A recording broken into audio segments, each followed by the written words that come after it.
Okay, we'll call the December 21st meeting of the Planning Commission to order. We'll begin with the pledge to the flag, please. I pledge allegiance to the flag of the United States of America and to the republic for which it stands, one nation, under God, indivisible, with liberty and justice for all. Jess, would you call the roll, please? Mr. Perkovic. Here. Mr. Sidoti. Here. Mr. Valeri. Here. Mr. Varga. Here. Mrs. Simperman. Here. Ms. Moritz. Here. Mr. Snow. Here. Entertain a motion for the approval of the minutes of the November 30th meeting. So moved. Second. Jess, when you're ready. Mr. Perkovic. Yes. Mr. Sidoti. Yes. Mr. Valeri. Yes. Mr. Varga. Yes. Mrs. Simperman. Yes. Ms. Moritz. Yes. Mr. Snow. Yes. We have 3 public hearings this evening. The format we follow for public hearings is we allow the applicant an opportunity to tell us what they'd like to do at a particular location. Then those wishing to speak in favor are afforded an opportunity. Then those wishing to speak against are given an opportunity to talk. And if you have questions, that would be the appropriate time to ask questions, and we'll get the answers to the questions. So with that in mind, the first public hearing this evening, conditional use permit to allow a drive-through facility at 8377 Menor Avenue. Is that applicant here?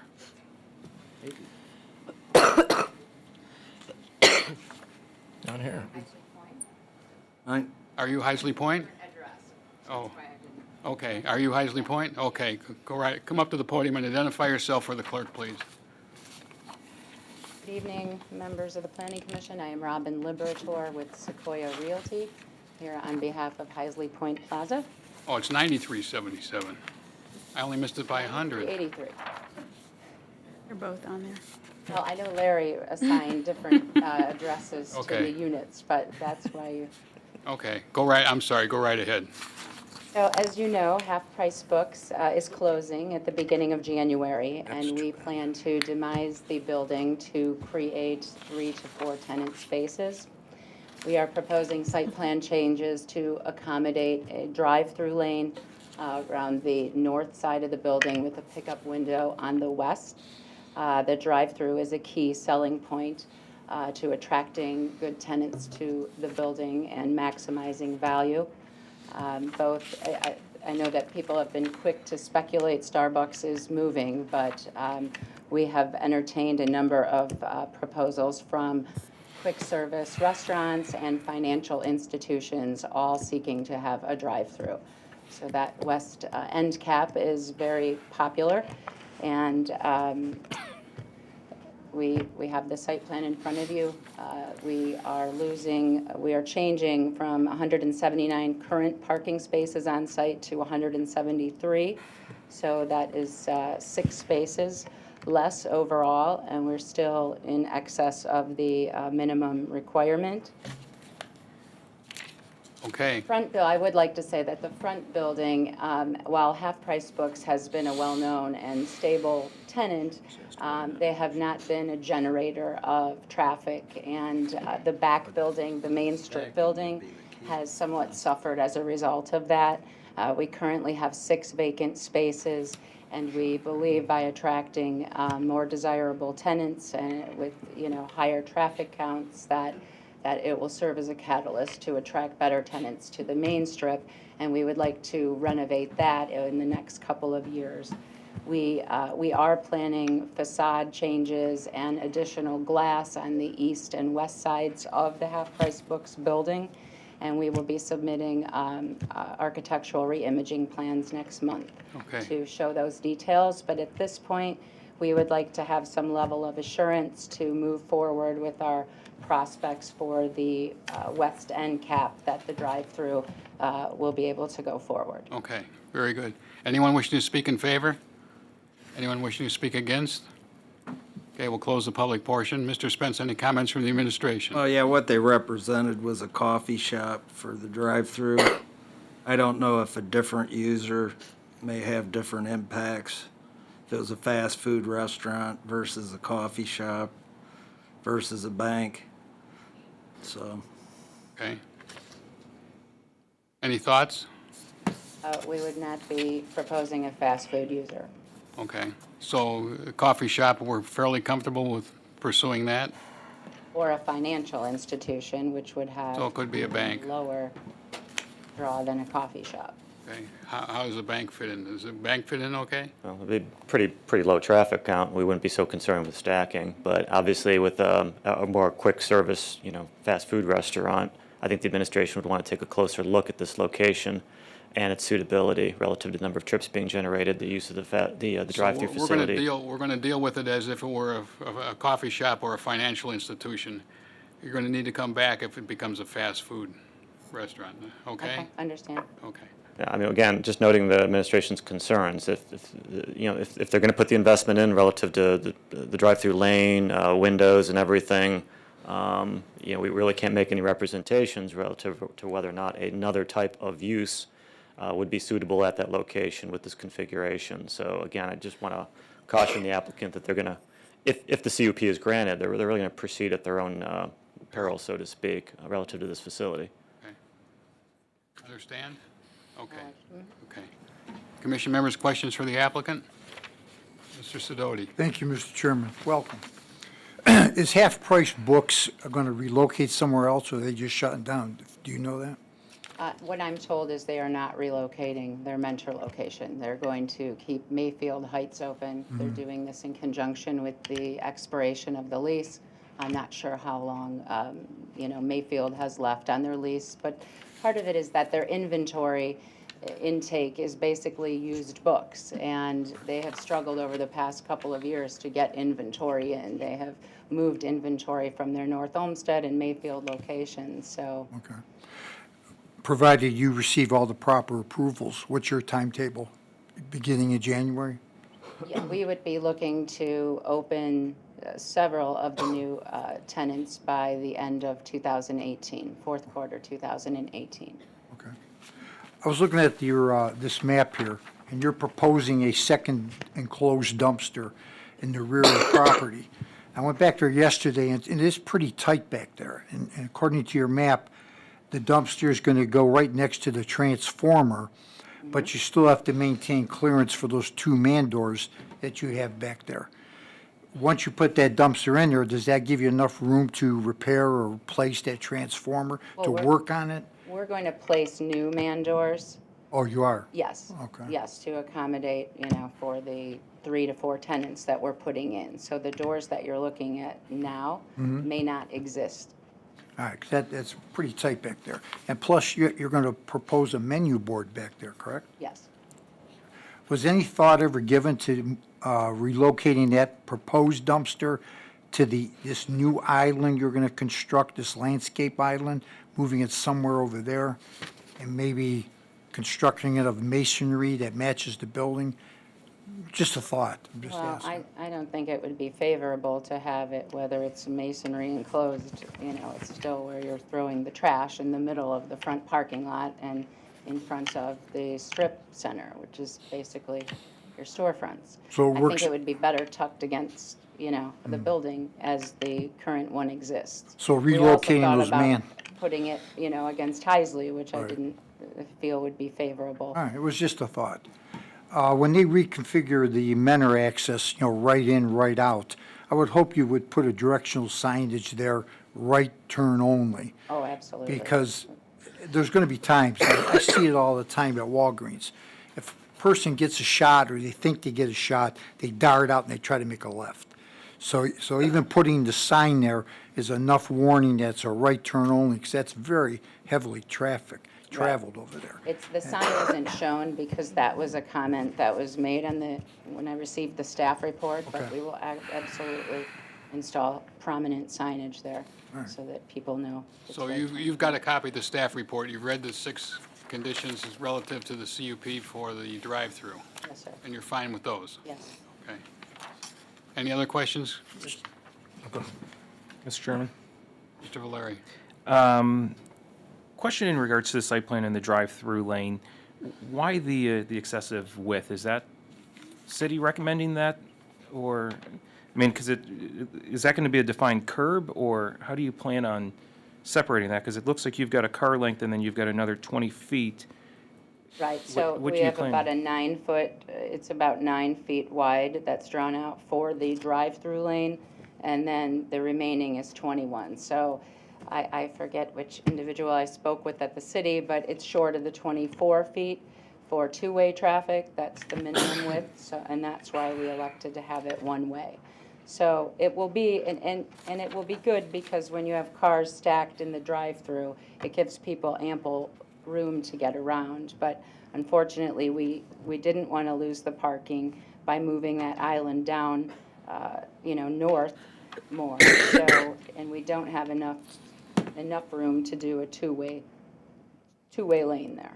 So So then there'll you're, be 21 feet of a one-way lane around the drive-through traffic. And that will also be helpful for, refuge trucks and deliveries. I guess my concern is there's a lot of arrows and a lot of directional traffic now going through this parking lot. So you're going to be swinging vehicles around. You've got two-way traffic along Heisley. You've got this one-way traffic here, which then ultimately you can continue to go straight. The parking lot's getting rather busy, I think, at least for myself. Mr. Spence, did administration have any concerns or? Well, the administration looked at it, and our key was to make we were concerned that if you had vehicles turning left out of Menor Avenue, it's almost impossible to turn out now. So if you got a couple cars stacked there, then you're going to block the traffic coming around the drive-through. It's going to get choked off. And if you want to go eastbound on Heisley Road, you'd have to take that the one-way access lane and shoot up and then go over to the traffic light at Heisley Road. So that was why we made that right in, right out. Which I like that. It's more so, I'm still struggling with the 29-foot one-way on the side of the building. Well, we want bypass lanes. Does it need to be 29 feet, though? I mean, is there something else? I mean, can we extend that island? Because now you've got a lot of parking lots still. Well, the 29-foot area is where you're getting into the two-lane traffic, and traffic will be going to egress to Heisley. I feel that it's more simplified on the plan than it exists today, because currently the east side of that building where we have casual food labeled, that is two-way traffic. So you actually have split two exit lanes that go out to Menor Avenue, and then the one lane meanders over around an island. So I think, from my perspective in operations, that this is more simplified. But why do you need a 20-foot bypass? You don't. I think, again, given that you have deliveries going back there, you have drive-through, everything is tight back there. If one car isn't pulled fully over, I'm okay with the back of the building. I'm more concerned with I'm sorry. the side of, I'm trying to understand my direction. So that's going to be the I see, the east side. the east side. That 20-foot bypass is where I'm struggling with that. I don't think you need a 20-foot. If either we extend that island out, because I'm assuming that's going to be so you're calling out a landscape island there, and you're going to curve all of that up and around? Correct. That's where I'm struggling. Why do we need 20 feet for a bypass, even if you had a semi-truck going through there? I mean, do you anticipate stacking this many vehicles at all times? That's where I'm struggling, and I'd like us to revise that and shorten that up unless the administration has any issues with that. Well, I think that perhaps, and land design is not here right now, but I think he was trying to work within the current layout of parking spaces and create the island at the end of that and not move that entire row, because that entire row keeps going north all the way down the strip until you get to the main driveway. But again, So it's if we the shorten the 20 feet that I'm struggling with. The one-way access drive, the minimum width's supposed to be 20 feet. So less the drive-through then, so that's where we're coming up with the 20. Because you've got the call it 8 or 9 feet, which is going to be your I drive-through. think we want bypass around. I agree with the bypass. I'm struggling with this 20-foot wide, one-way road that kind of goes to nowhere. I mean, Well, that's where I'm it struggling with, and I'd like to see a landscape goes out island to the extended. main parking lot of the building. Let me, can I? Go ahead. Well, I ahead, made Mr. some, Berger. Mr. Chairman, let me. I had some of the same notes here, and I think the discussion is getting off the purpose. I think the concern is that not to change any of the parking, leave the parking exactly where it is. It's just that when you give the opportunity of over 20 feet of space, you're not going to be able to maintain one way. People are going to start meandering because the pathway is not that well defined. If the bypass was 14 feet wide or something along those lines, it would be less likely that people would try to drive the wrong way in that bypass lane as one way. Right now, it's wide enough to be a 2-lane road, and people left to their own devices are going to do what they're going to do. I'm not saying change any of the parking, just maybe increase the size of the island so that you control the path of parking a little more, that's all. Thank you. Is that what we were talking? I think, so it's not, don't lose any parking, just make the island on the north side a little thicker, make the island on the east side a little thicker, maybe it becomes a landscape island, okay? So that, and so that one-way passage isn't so inviting for people to go the wrong way, because you can actually, 2 cars can actually pass in 20 feet. And so you know how people are. I mean, they'll go wherever they can get to, and if it's wide enough for 2 cars, they may do 2 cars, you know. So my suggestion is to reduce that bypass to like 15 feet, 14, 15 feet, and leave everything else the same. Mr. Spence, does that give the fire department enough access? I would question it. If you reduce it too much, they need a bigger turning radius than And what's there? I mean, you might get away with 15, 16, but I'm No. not sure what the magic number My is. only concern is that once it gets so wide, people are just gonna go caterwater all over the place, you know? Oh, it'd have to be signed, that's for sure. Yeah. Mr. Chairman, Mrs. Simperman? I'm in agreement with Mr. Valeri and Mr. Varga as far as the bypass lane. I know the administration and the board, we like having bypass lanes, but we usually don't have a bypass lane on 3 sides of a building. We don't usually, and then you have all this other traffic going on at the same time. So you've got the bypass, what I'm going to call the bypass lane, the 20-foot bypass lane, and then you have the traffic coming into, on the west side of the building, you're going to have 2-way traffic as well as a drive-through. I think that this is just utterly confusing. If I was going north, I would think I was going the wrong way if I'm looking at drive-through traffic and traffic coming, I don't, there's just way too much traffic as far as I'm concerned on this site.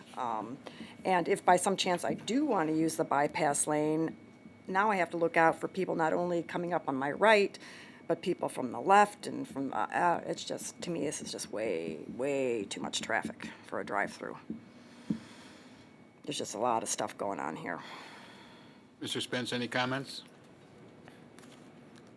None at this point. Okay. Is that something that we can work out? Or are we saddled with this versus these comments and Mrs. Simperman's comments? Well, I can certainly have the civil engineer reduce the width of the drive Okay. to the east Okay. and on the north side to, And maybe come up with Onto some the con- identification to the signage that, well, the Would it- signage would it is leave- all shown on here. I know, I but- think it was fairly but well I signed. think that Mr. Varga, Mr. Valeri, and Mrs. Simperman are concerned about people who, as we know, don't always pay attention to the signage. So if we can have it better marked, not better marked, I mean, sure, it's marked fine, but if we can have such signage that we can count on as much control over the site as we have or can have, I think that would be good. Okay. Mr. Chairman, Mrs. Simperman? where is your menu board located? Can you show us on the drawing? But it's not on this drawing. It will be on the forthcoming plans. Can you once show us on the overhead Can you give us a where it's guess? going to be? I'm not in charge of that layout, so I would just be speculating. Okay, so then here It- comes my next It would concern. be on the north side. It's going to, my guess is that it would be either between the 2 dumpster enclosures or right after, right to the west of the proposed one. Which brings up my next problem in that if I come in at the light on Heisley and I head south through the lot, which I'm allowed to do, I'm just going to scoot it into the drive-through lane and place my order. rather than going all the way around the building to get into the queue. Well, not if it's between the two, between the two dumpster So I enclosures. think we need some more information here, and I think your comment about talking to the civil engineer and laying this out perhaps a little differently might be the appropriate thing. So Okay. with that in mind, I'm going to ask that we table this tonight. Motion to table? Second. Would you call the roll, please? Mr. Perkovic. Yes. Mr. Sidoti. Yes. Mr. Valeri. Yes. Mr. Varga. Yes. Mrs. Simperman. No. Ms. Moritz. Yes. Mr. Snow. Yes. So we're going to table that this night, and we're going to go on and talk about the outdoor patio, Okay. okay? Now, tell us what you want to do with the outdoor patio. Well, that too, we are just looking for assurance that we can give the prospective tenant that they will be permitted to have 4 to 6 tables and chairs outside. I do not have the specifics with regard to what the furniture will look like.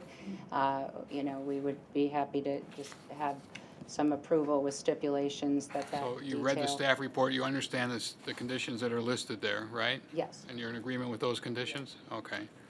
Anyone wishing to speak in favor of the outdoor patio? Anyone wishing to speak against the outdoor patio? Okay, we'll close the public portion. Mr. Spence, any comments relative to the patio? No, only thing, the bollards will have to meet those standards that we recently adopted. Okay, you understand what those standards are, right? I will look into them and make Okay. sure that, Mr. Chairman? That's what they are. Mr. Varga? I would want to put one restriction on the access to this patio area. The area to the, I guess that's the southwest, that short side, I would want to make sure that there's no pedestrian access or exit from that short side, because you would be walking right into the path of the drive-through lane. So however you define the edges of this, railings or fencing or something like that, that you can't, as a pedestrian, go to the southwest. You have to exit or access this to the south, okay? okay. Because that's, comes up occasionally, and I don't want to see people clipped. You want to put that in as a condition? Yes, put that in as a condition. Mr. Chairman, Yes. I'm not sure that to the south is any better. I would say the east, along the sidewalk, if you're going to put an exit or an entrance. On the south, you're going to be going into traffic also. Well, it's just that on the southwest corner, you can't see people coming because the building is in the way. When you're On the south, you moving- can't either. Well, that's the entrance of the building is there now. Okay. That's how you access all the stores is from the south Well, side. so where did you want the, The short side, I think, which side is that, east, that's west? south, well, it would be west. It's simple directions west. It's the short dimension west side. That railing or whatever that is, fence, is not a point of pedestrian access. But the large side, the longer side, which opens to the south, I don't know where the openings are going to be. They don't have a design in front of us yet, but certainly the entrance to the coffee shop itself is going to be someplace on that face of the building, right? Right. Mr. Chairman, Mrs. Simperman? is this going to be fenced? Yes. I believe so. No, it will be. It will be fenced. So Be fenced. how will you have access to the coffee shop? Where's the access to the coffee shop going to be? Right on the sidewalk into the front door, and then the portion to the west of that will be fenced, at least on 2 sides. Yeah, you mentioned my big bugaboo, sidewalk. You're putting a patio on the sidewalk, right? That's what we're requesting, yes. Okay. Is any of the sidewalk going to be left for walking? Not on that end, not if it would be So all the fenced in. people that park on the west and the south side will have to walk in the drive aisle to get into the other 3 In order stores? to accommodate his request on no access on the west, we have to rethink this. Well, I know in the past, the planning commission has not been thrilled about patios on sidewalks when there's not room for people to walk on the sidewalk. So, we like to have people use sidewalks for going out of the drive aisle. And I know just recently we had a applicant before us, and we required that they have a 3-foot width to go past. Well, if we don't do the patio, and we don't have people are gonna walk right off the west side to their cars anyway. Yeah, They do not. yeah, except that you don't have a drive-through with people, just receiving food, putting it, hitting the gas and trying to leave, and then someone's gonna step right out in front of them. You don't have that condition now. That's why I think you don't wanna step off the west side of that. I that I sidewalk. think, if I could, I think what we're asking here tonight is, we're a little bit ahead of ourselves, I think, or ahead of yourself. I think we need to see a more definitive plan for the site than what we're seeing here tonight. And maybe those questions can be answered. But, when you don't have, I don't know where the entrance is gonna be for the building, for how do I get to the patio? I'm gonna have to put in a little more of a curve in on the drive aisle, on the bypass lane. I think we need to see a more definitive approach here tonight than what we're seeing, so, Well, we can certainly revise the plans to respond to the comments. okay. So with that in mind, I'll ask that the outdoor patio be tabled. Motion to table. Second. Yes? Mr. Perkovic? Yes. Mr. Sidoti? Yes. Mr. Valeri? Yes. Mr. Varga? Yes. Mrs. Simperman? Yes. Ms. Moritz? Yes. Mr. Snow? Yes. Thank you. Thank you. Happy holidays. Thank you. Third public hearing this evening is a rezoning of 19.09 acres from R4 Single Family Residential to RVG Village Green. The applicant's here, so go right ahead. Identify yourself for the clerk, please. George Davis, president of ProBuild Homes. Okay, and tell us, I know basically what you want to do, but why don't you tell us again? I will. First of all, Chairman Snow, Vice Chairman Valeri, and the rest of the Planning Commission, thank you for your time this All the evening. rest of you know. I'm here to request the rezoning of the acreage from R4 to residential village green. The plan that we're proposing, I truly believe it has in it the essence of what village green zoning should be. We've preserved natural areas of the site, we've clustered the housing, and we've provided a lot of recreation opportunities. At the last meeting when I was here for the preliminary review, I played a video that showed the perspective from that of an automobile as well as from a pedestrian. And the curved streets along with the varying setbacks, I believe also provide a very pleasing development. Happy to say that this project would be developed and built by my company. We would be supporting the local economy. I envision this project consisting of homes in the $350,000 to $400,000 range. These would be custom-built, high-quality homes, ranches, colonials, and first-floor masters.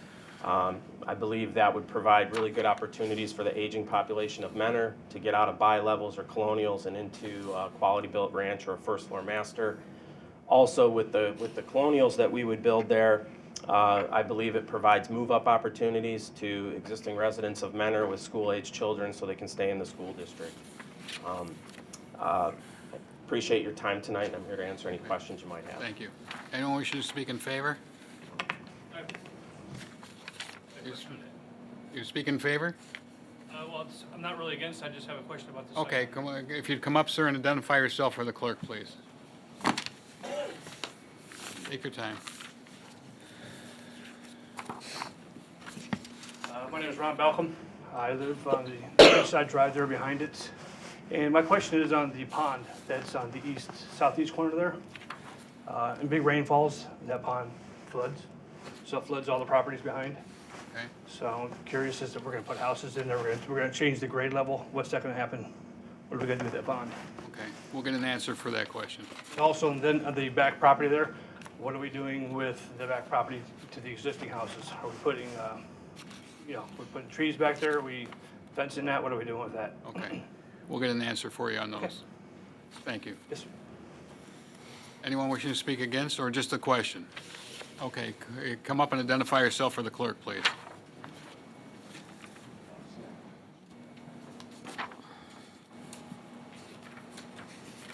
name's Mark Medaya. I live directly across from the project.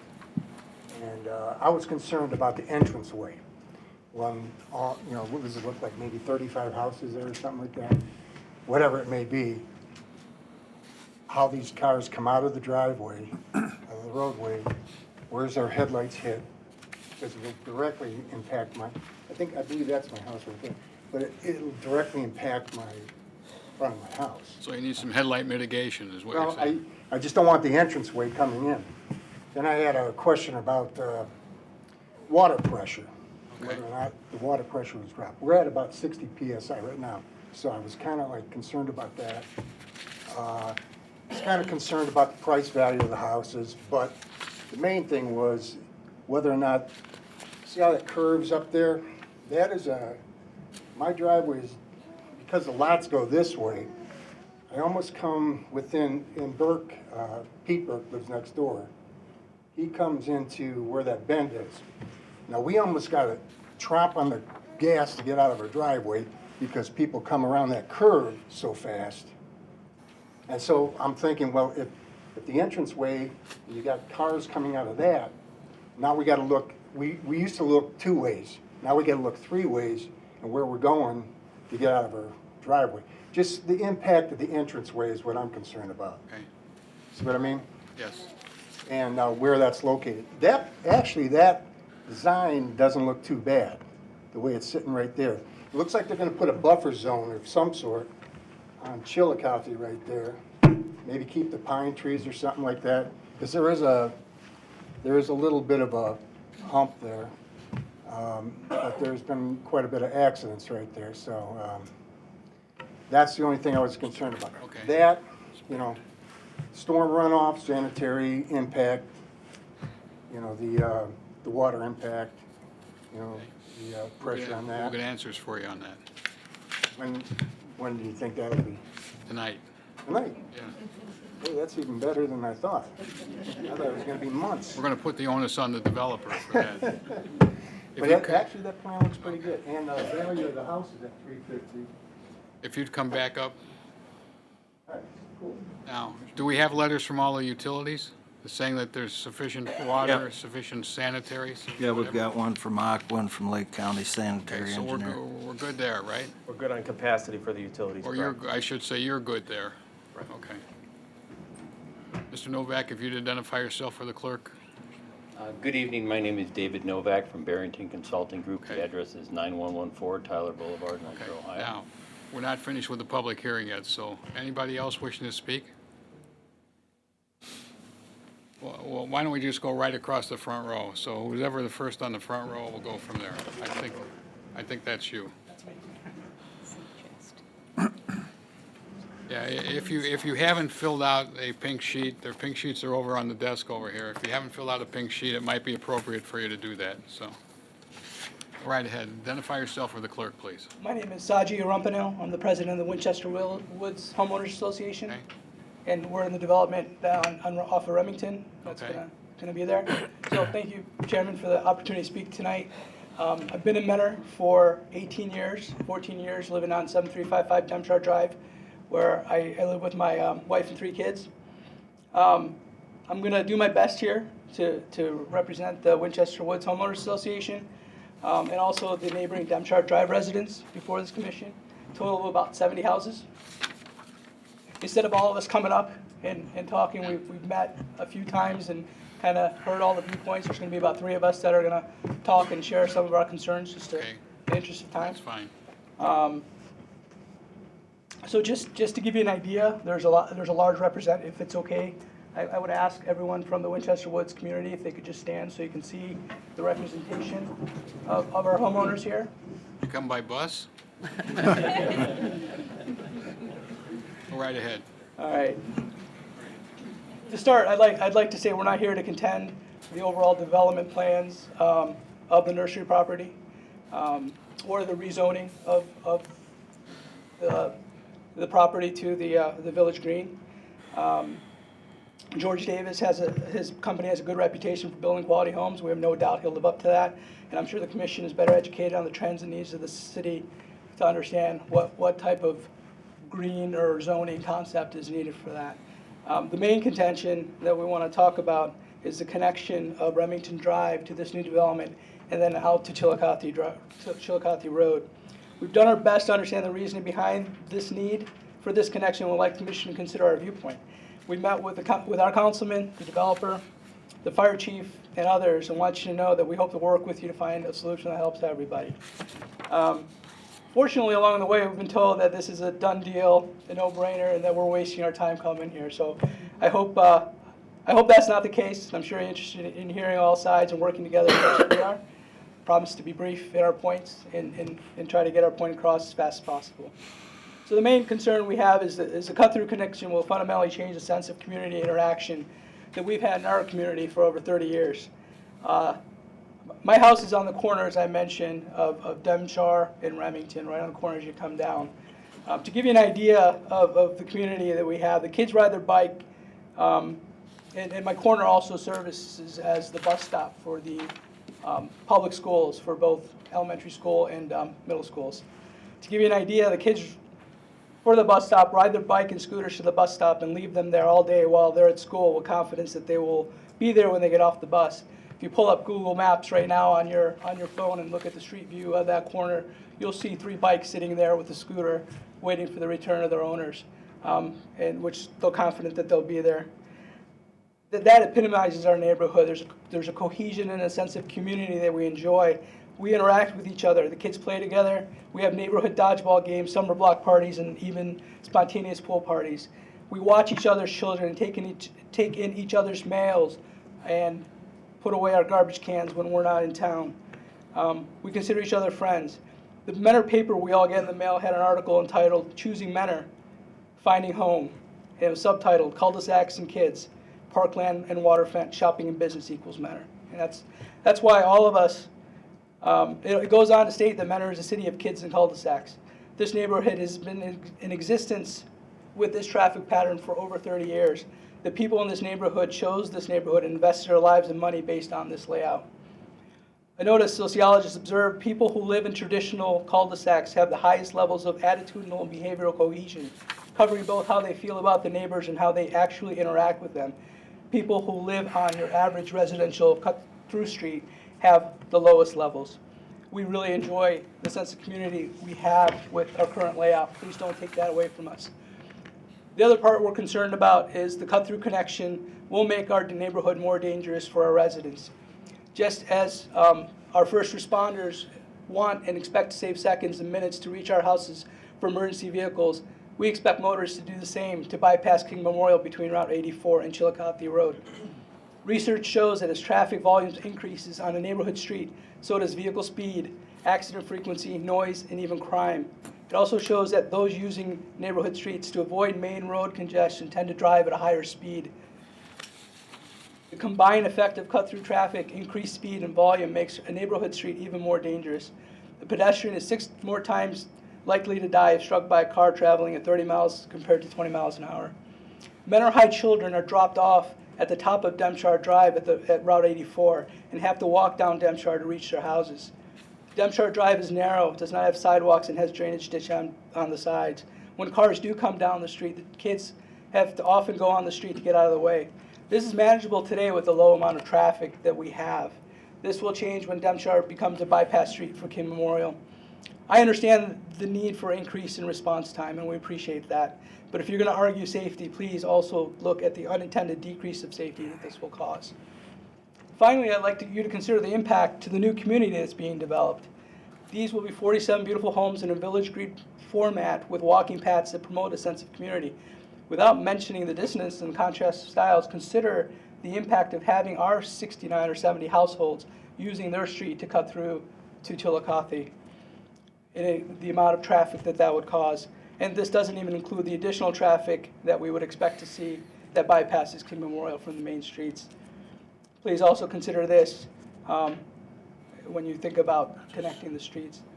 All this being said, we appreciate the concern and push for better emergency responsiveness. We just feel the cost of saving seconds or minutes in a once-in-a-million situation is outweighed by the increase of through traffic that will alter our community and make it more dangerous every single day.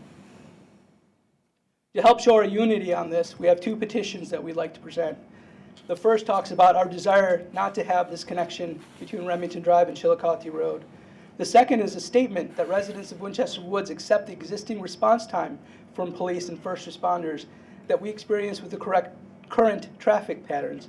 We oppose the connection of Remington Drive to the newly proposed development of the Mentor Heights Nursery, and we respectfully request that you do not consider this improvement of emergency response time when deciding on a connection of Remington to Chillicothe, as the residents signed below deem it unnecessary and unwanted. At this time, I'd like to formally request that these petitions be memorialized so they can be part of the record. You can give them to Mr. Spence there. Thank you. Otherwise, I'd say walk up and give them to the clerk, but you can't do that right now. Okay. Hopefully you will consider these viewpoints. If you decide to still go through with this on-premise emergency response access, and it's paramount and cannot be denied, I hope we can work together with the commission, the fire chief, the developer, and the surrounding communities can work together to find a way to create access for these emergency situations based on existing practices that may have been used so that we can avoid creating a public bypass for King Memorial. Thank you for your You're consideration. quite welcome. Anyone? Yes. Identify yourself for the clerk, please.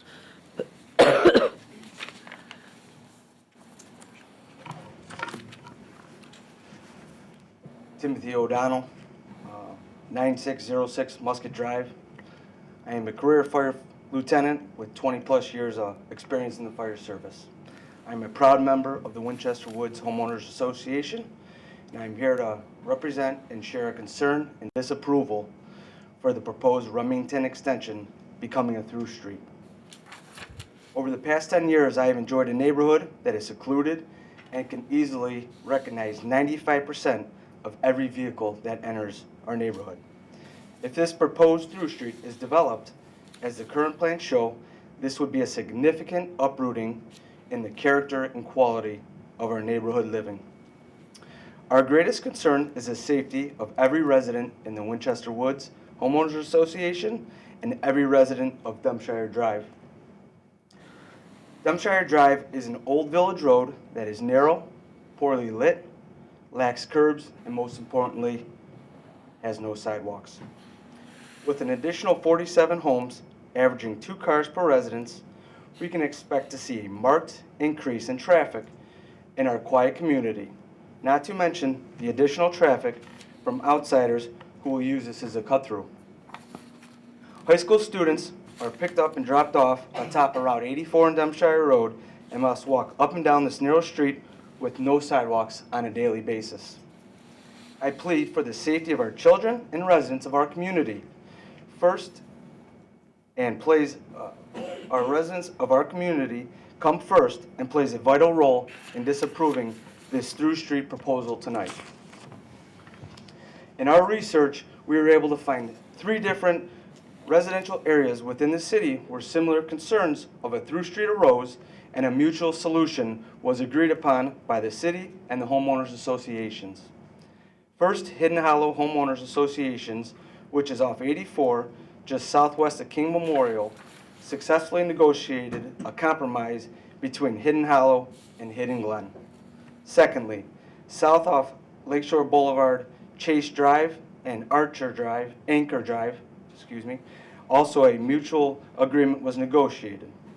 Lastly, in the Marshview Landing area, north off Lakeshore Boulevard, specifically on Grace Court, there is a gate for secondary and emergency access that prevents through traffic.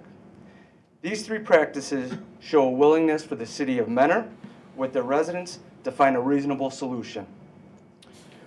We were able to make contact with 2 of the 3 homeowners association, and both were pleased with the results.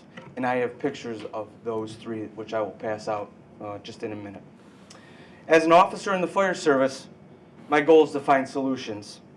We, the Winchester Woods Homeowners Association, have met several times over the past few weeks in order to come up with an amicable solution that is fair and equitable for all parties involved. We have met with Councilman Blake, the builder, Mr. George Davis, and had discussions with Chief Strills and Police Chief Knight, all in an effort to reach a compatible solution. We have made strides in each of these meetings and look forward to having a continued open dialogue and moving forward to find a solution. In closing, these petitions, which are in front of you, speak louder than any of my words can. This is true democracy at its finest. I have heard our community referred to as a gated community without a gate. Our Winchester Woods Homeowners Association and Dumpshire Drive's ultimate goal as a neighborhood is to work together with the city, find an amicable solution for everybody involved, and most importantly, to maintain a safe community for us as residents of Mentor. Thank you. If you give the photos to Mr. Spence, please. Yes, sir.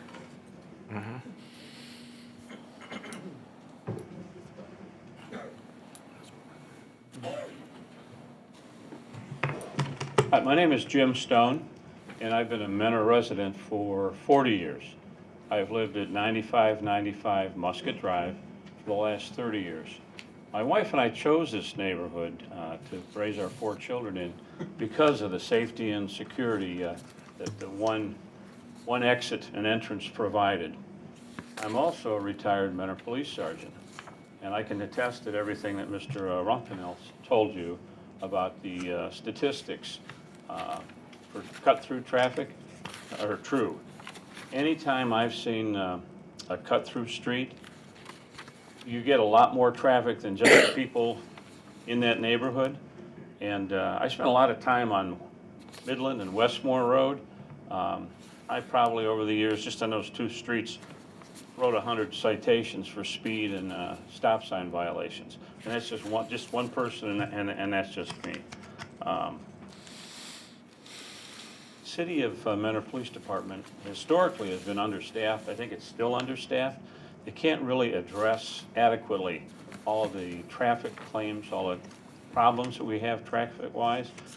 That's why in the mid-'80s, late '80s, we got one of those trailers that you put in the berm of the road that tells you how fast you're going, because they can stick that there for 2 or 3 days, and it slows traffic down a little bit. I don't know that any studies have ever been done. You know, a month later, they're probably right back up where they were.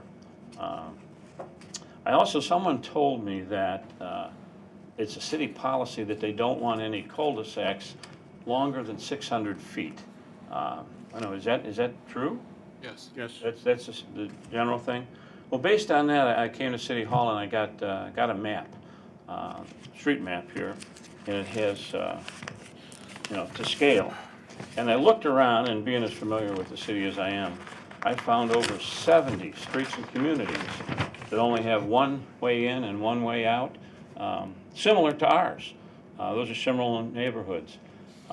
If you take that away from us and leave those other 70, that to me hardly seems fair.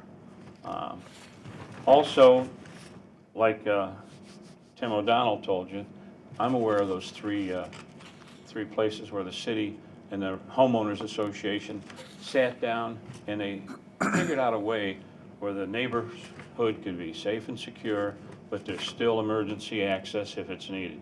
And again, that was Grace Court and Chase Drive, and what's the other one down there? Hidden Hollow. Thank you very much. So based on those past practices, I'm hoping that we can all work together for that end. We were able with our petitions in a short amount of time.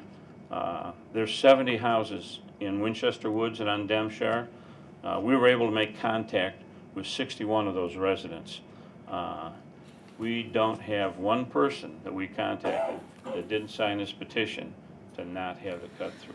We have 100%, buy-in for it. And about an hour before I came here, I got another call from a gentleman on Damshire. He said, hey, I heard about your petition. I want to sign it, but we're going to Lake Metro Park's Christmas thing tonight. So when can we get together? So we'll have another 2. But we have 48 people. Of the residents that we've contacted, we have 48 people under 18, and we have 193 residents. So I'm confident when this is over, we'll probably have 60 kids and maybe 220, 210 residents that this affects. So again, I would just say, I've seen that you guys have come up with an equitable solution, and hope that you'll figure something out for us. And I highlighted all of these neighborhoods longer than 600 feet with only Out of one. curiosity, how far back do those go? Well, if you take Yellowwood Court, south off of Hoos, I'm gonna say, based on this, 1,000 feet. You've got, look at I'm Dogwood. talking about when was it done? Oh, when were they built? Yeah. I don't know. Dogwood is an older street. Chase, This is- define older, you know? Menor Avenue I is. changed the way I define older over the years. Yeah, me too. Me too. Mr. Spence, the cul-de-sac, the 600 feet is written in the code, is that right? Yeah, I'm not sure when the date that went into effect. And who can override that?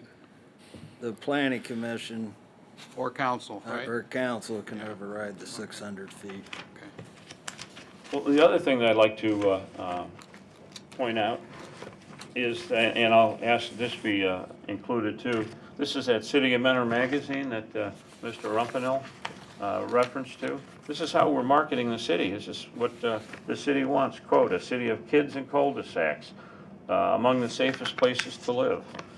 We'd like to keep it that way. See if there's some way that we could do that. I understand. Thank you very much for your time. Thank you. Here's these, if you would include those, appreciate it. Okay, anyone else? Okay, we'll close the public portion. Mr. Spence, any comments back from the administration? Give you a chance to get to the microphone. First of all, the proposed cul-de-sac length would be 1,500 feet. When Winchester Woods went to the commission back in '86, it first came in with dead-end streets. The planning commission recommended that they put temporary cul-de-sacs so that there could be future connections because of the length of those cul-de-sacs, only one way in. So that was included in commission and council's approval. As far as a cut-through street, once a street's dedicated, it's dedicated for public use. Anyone can use it. It's not considered a cut-through when you have a public street. If you'd Mr. Davis, step back forward. Just out of curiosity, there's been comments made about meetings with the police and the fire and that type, and the homeowners association. Can you enlighten us on any of those meetings? I did not meet with the police chief or the fire chief. That was the residents. The residents contacted me on Monday, or maybe it was, I think it was Monday, and they came in on Monday, 4 or 5 of them, and we sat down and we talked about a bunch of potential solutions. And if you give me the liberty, I can share with you that. I'll give you the liberty. Good. So one obviously would be to eliminate the connection and make it a cul-de-sac. The road length would shorten somewhat because, I'd have backyards backing into that cul-de-sac now. So, maybe the road length would be 1,400 feet, which would be over your 600 feet. I'm more than happy to do that. I want to be a good neighbor, right? I mean, it's not, I want to do what the residents around me would like. So I'm okay with doing that cul-de-sac. Some other things because I believe I was the one that told them about the 600-foot cul-de-sac length. And in light of that, I then suggested some other opportunities, right? One would be to put a gate and a Knox box there, right? The fire access so the fire can open the gate. Another thing I mentioned to them was doing, but there would still be asphalt or gravel connecting there. I also mentioned doing the GeoGrid where we could, have grass. If you're not familiar with GeoGrid, what it is it allows vehicular traffic to drive over grass. It sort of impregnates plastic or concrete that gets covered up by the grass, but so then vehicles could drive. So we could do that with or without a gate as well. So, Well, those are possible solutions. Yeah, and I'm open to any of those solutions, you know. I did it as a connection because following the code, Understand. doing what I felt was correct. Understand. Mr. Spence, any additional comment? I'm not trying to put you on the spot, I'm just asking if there's any additional comments, so. Nope. No. Commission members, questions for the administration or the applicant? Mr. Chairman, Mr. Valeri? question for the applicant. I appreciate you working with everyone to try to come up with a solution.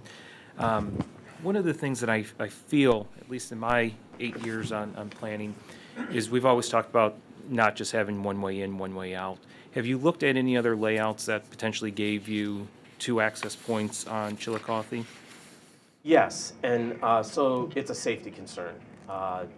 That dogleg in the road that the one gentleman that lives on Chillicothe mentioned, anywhere where we tried to do the U layout, the U-shaped street, we're right in that line of sight, where, I just feel like that would be a very short-sighted move that could lead to possibly some severe accidents and or loss of life. So that's why we came up with the solution that we do have.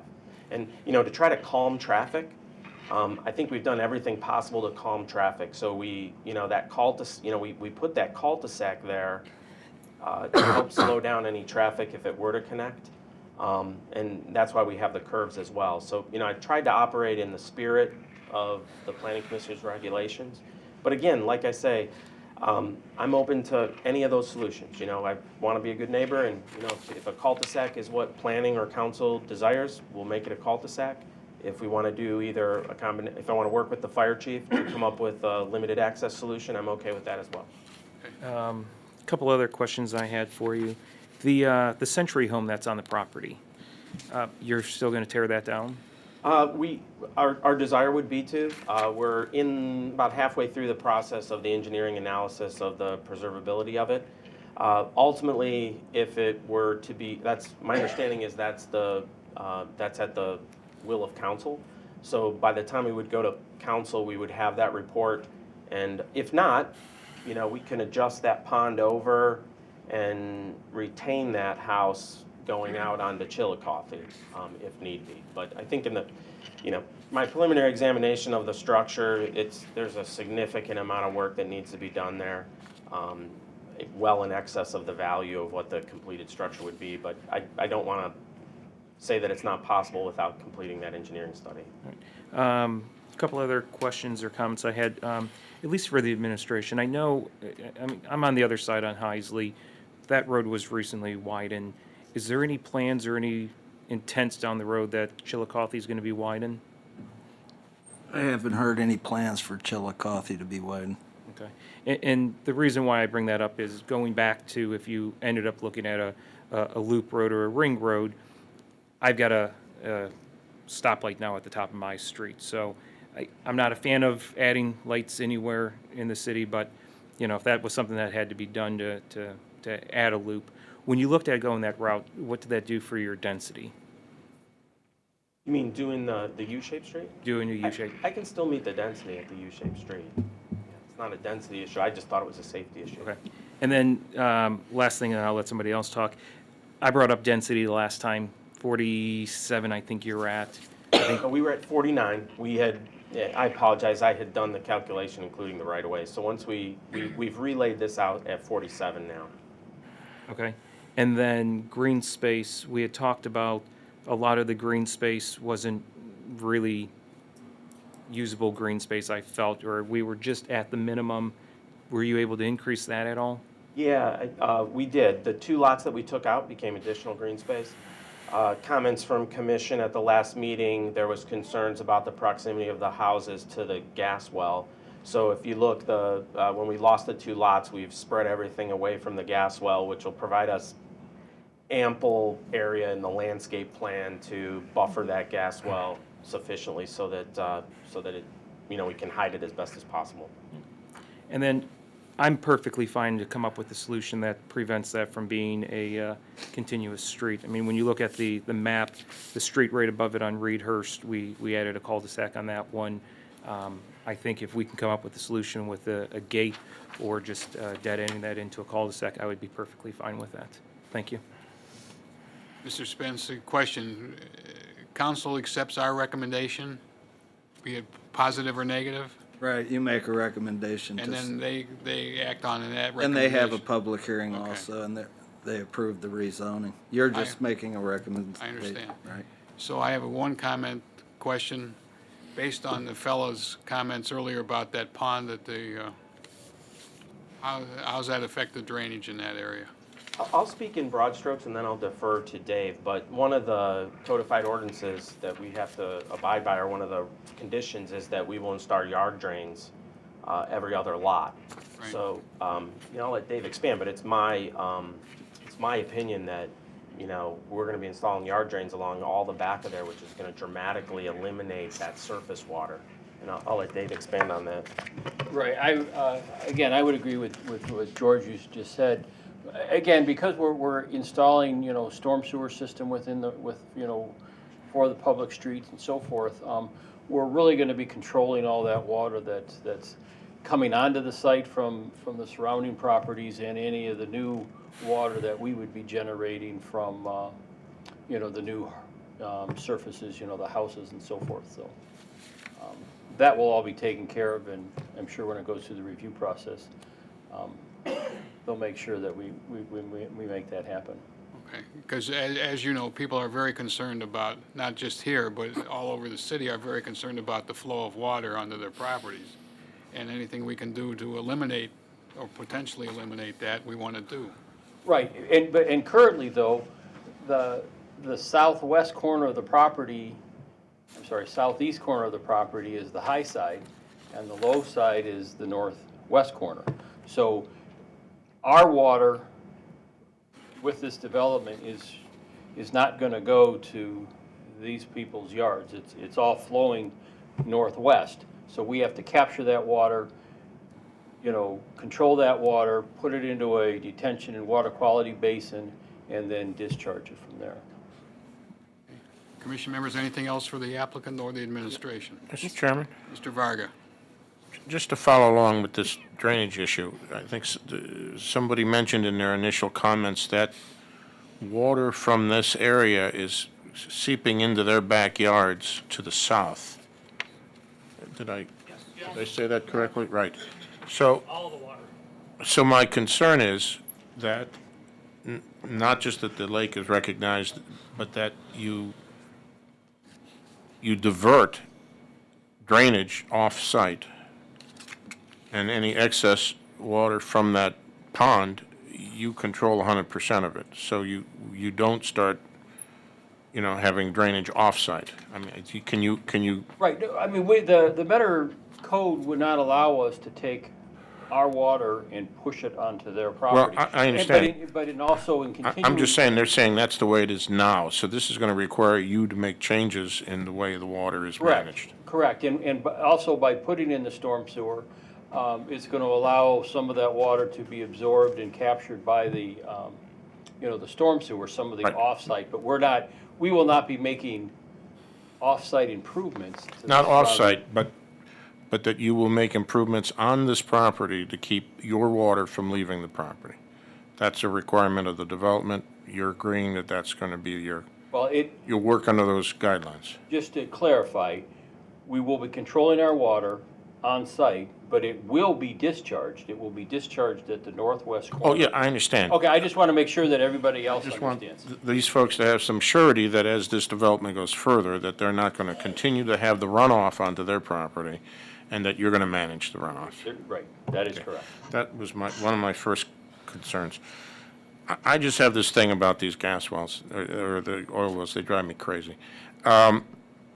I noticed from your presentation, and I know you've done everything to make it as defined on your plan as possible, and I understand why you could do that. There's 2 tanks there now. And if I remember from your presentation, it seemed that are you changing the tanks? Are you putting in bigger tanks? No. So you're just going to manage the tanks that are still there, or approximately the same? Because one's a little larger, one's a little smaller. They didn't seem to be as large as it was in your presentation. So you got to live with what you got there. But you're not going to enlarge these tanks. You're not going to make it any larger. You're going to work with the same material, the same equipment that's there. Right. And but nothing, realizing- and nothing more, nothing larger, nothing new. Correct, but also we, when we took out those 2 lots and we Yeah. expanded that area around the gas well, Mhm. again, we want to hide it No, I- or landscape it or soften the tone of that, the gas well and the tanks and so forth, so again. for our- I didn't want it to become a larger thing than it No, is right now. it is not. Okay. Now, my last observation, concern, or issue is the one that most of these people hear about, the connection. I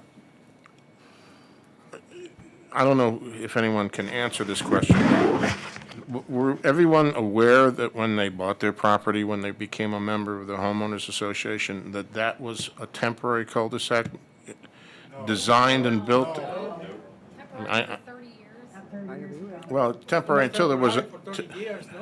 No, I'm not trying to get into a debate with everyone. I'm just kind of asking a question, because if you actually look at the construction of that cul-de-sac, you can see that the street was designed to go through.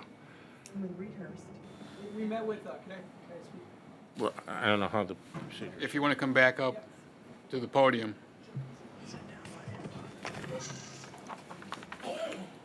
Before he does speak, just in what Mr. Varga is saying, if you look at this cul-de-sac right here, you can see that there's a bubble, and you can see how these homes stay consistent away from the pavement edge. And if you look at this one here on Remington, you can see all those homes are in a line. So again, this cul-de-sac bubble, and even if you look at the dedication plat and so forth, it calls it to be a temporary and so forth. So again, when this was designed, it was designed for future extension. Yeah, I mean, I went out there myself and looked at it, and I don't know if people have actually looked at it. You can see that the upper and lower parts of the cul-de-sac are constructed to be demolished, and that the street runs right to the property line. Yeah, we met with our councilman, Flake, to look at the actual plat, and we did see that it was labeled as temporary. We also listened to the minutes, or read the minutes from the first few meetings from '86, I believe, or maybe before that. And the intention at that time was to develop the nursery property within that year. So when that design went in and when that plat was created, there was an intent to right away develop that whole area. I understand. 30 years, I guess our contention is 30 years have gone by. The homeowners, when they purchased the property, were not informed that that's a temporary house, right? That was really my concern. I'm not trying to, mitigate this one way or the other. It's just that from record, it was meant to be a connection. Absolutely.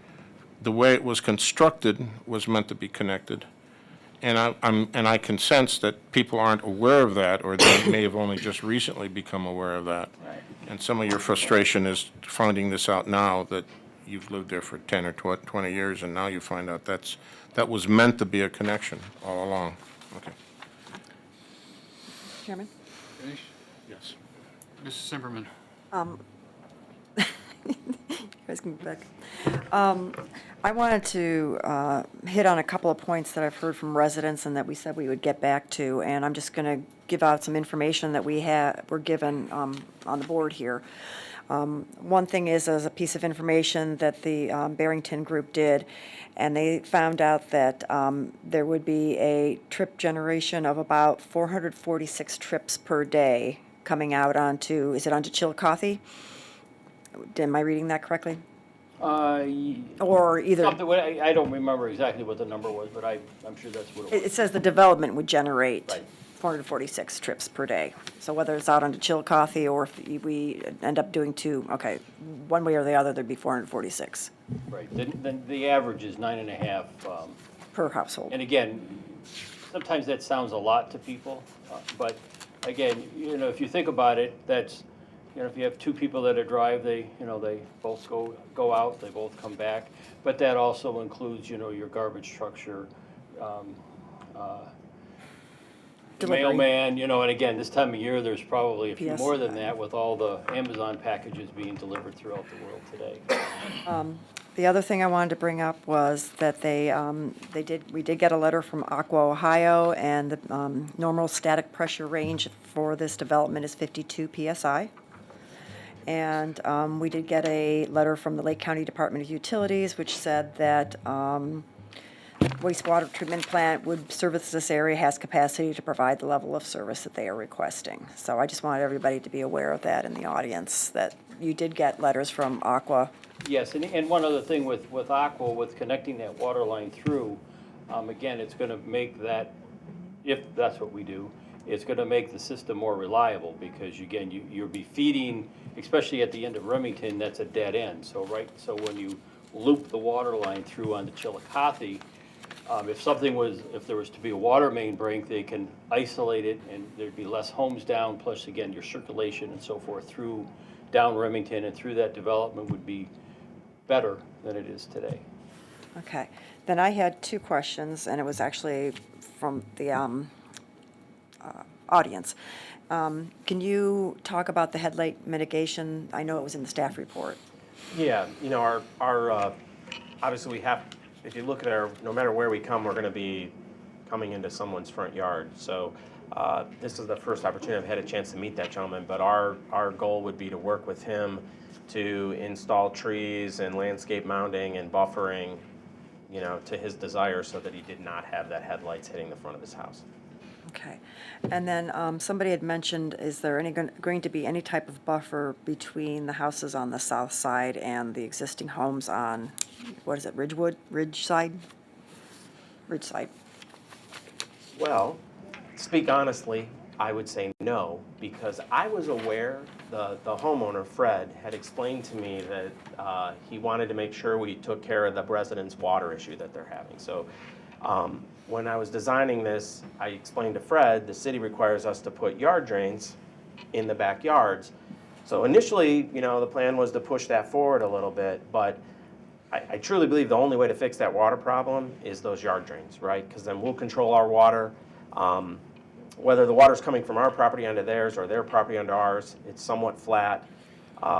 Those yard drains are going to fix that problem. So no, we do not plan to buffer against the south, because my feeling is those yard drains as close to the property line as possible will aid their water issue. Is there a natural tree line or something along that property? It's the property that we're developing here is a nursery, so. Right. But in that area there, that's more where his rental properties are. Oh, okay. Thank you. Anything else? Mr. Sidoti? Thank you, Mr. Chairman. First and foremost, having that dialogue, that open dialogue with the residents is a good thing. I don't need to state that, but it is a good thing, and you mentioned being a good neighbor is important here.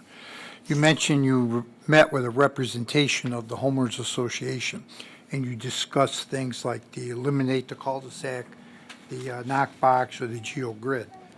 Have you heard any feedback subsequent to that meeting on what the majority seem to like or agree to with solving the issue, which seems to be the biggest concern here, is connecting that street and compromising the safety and the security and the privacy of the existing neighborhood?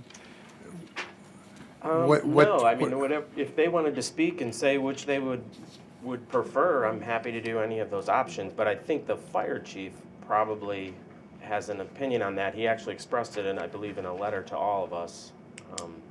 Mr. Spence, I have a question. What, if anything, needs to be done with the temporary cul-de-sac on Dempshire?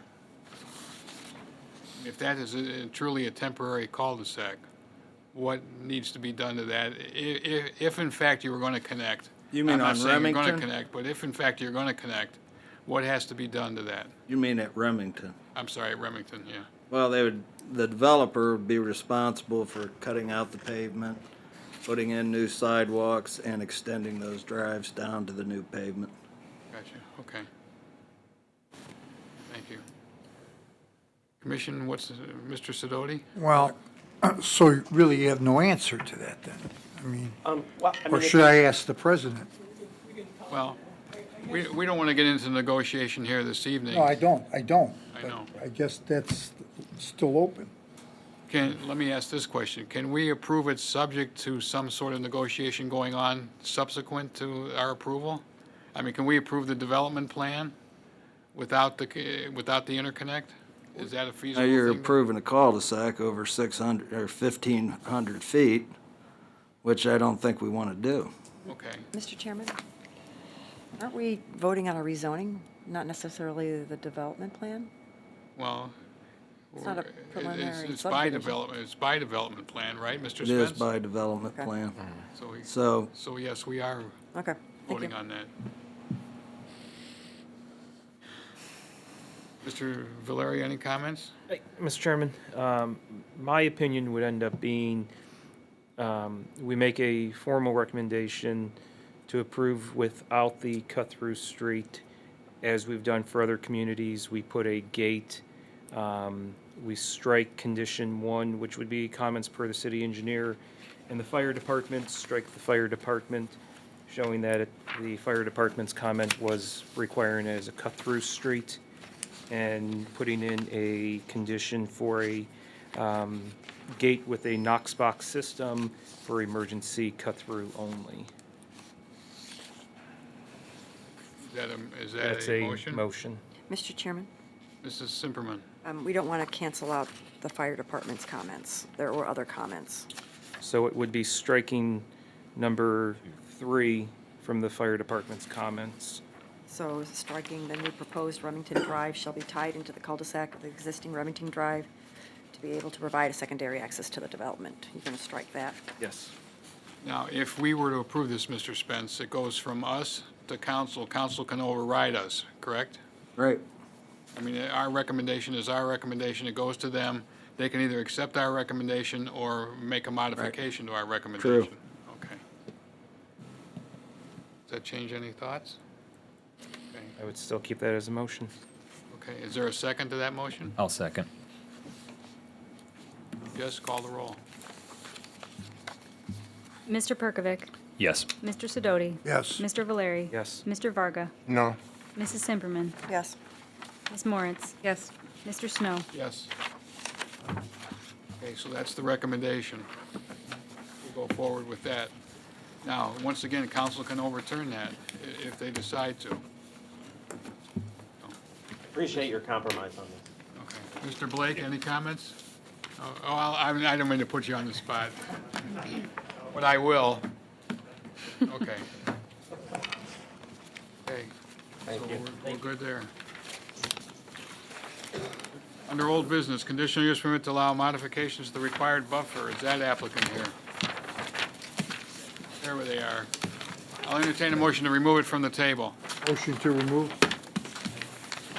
Second. Everyone's leaving us?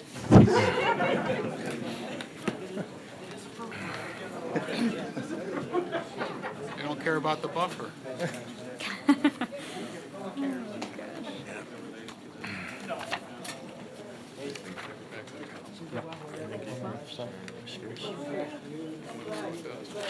About property, and that was the condition You seconded?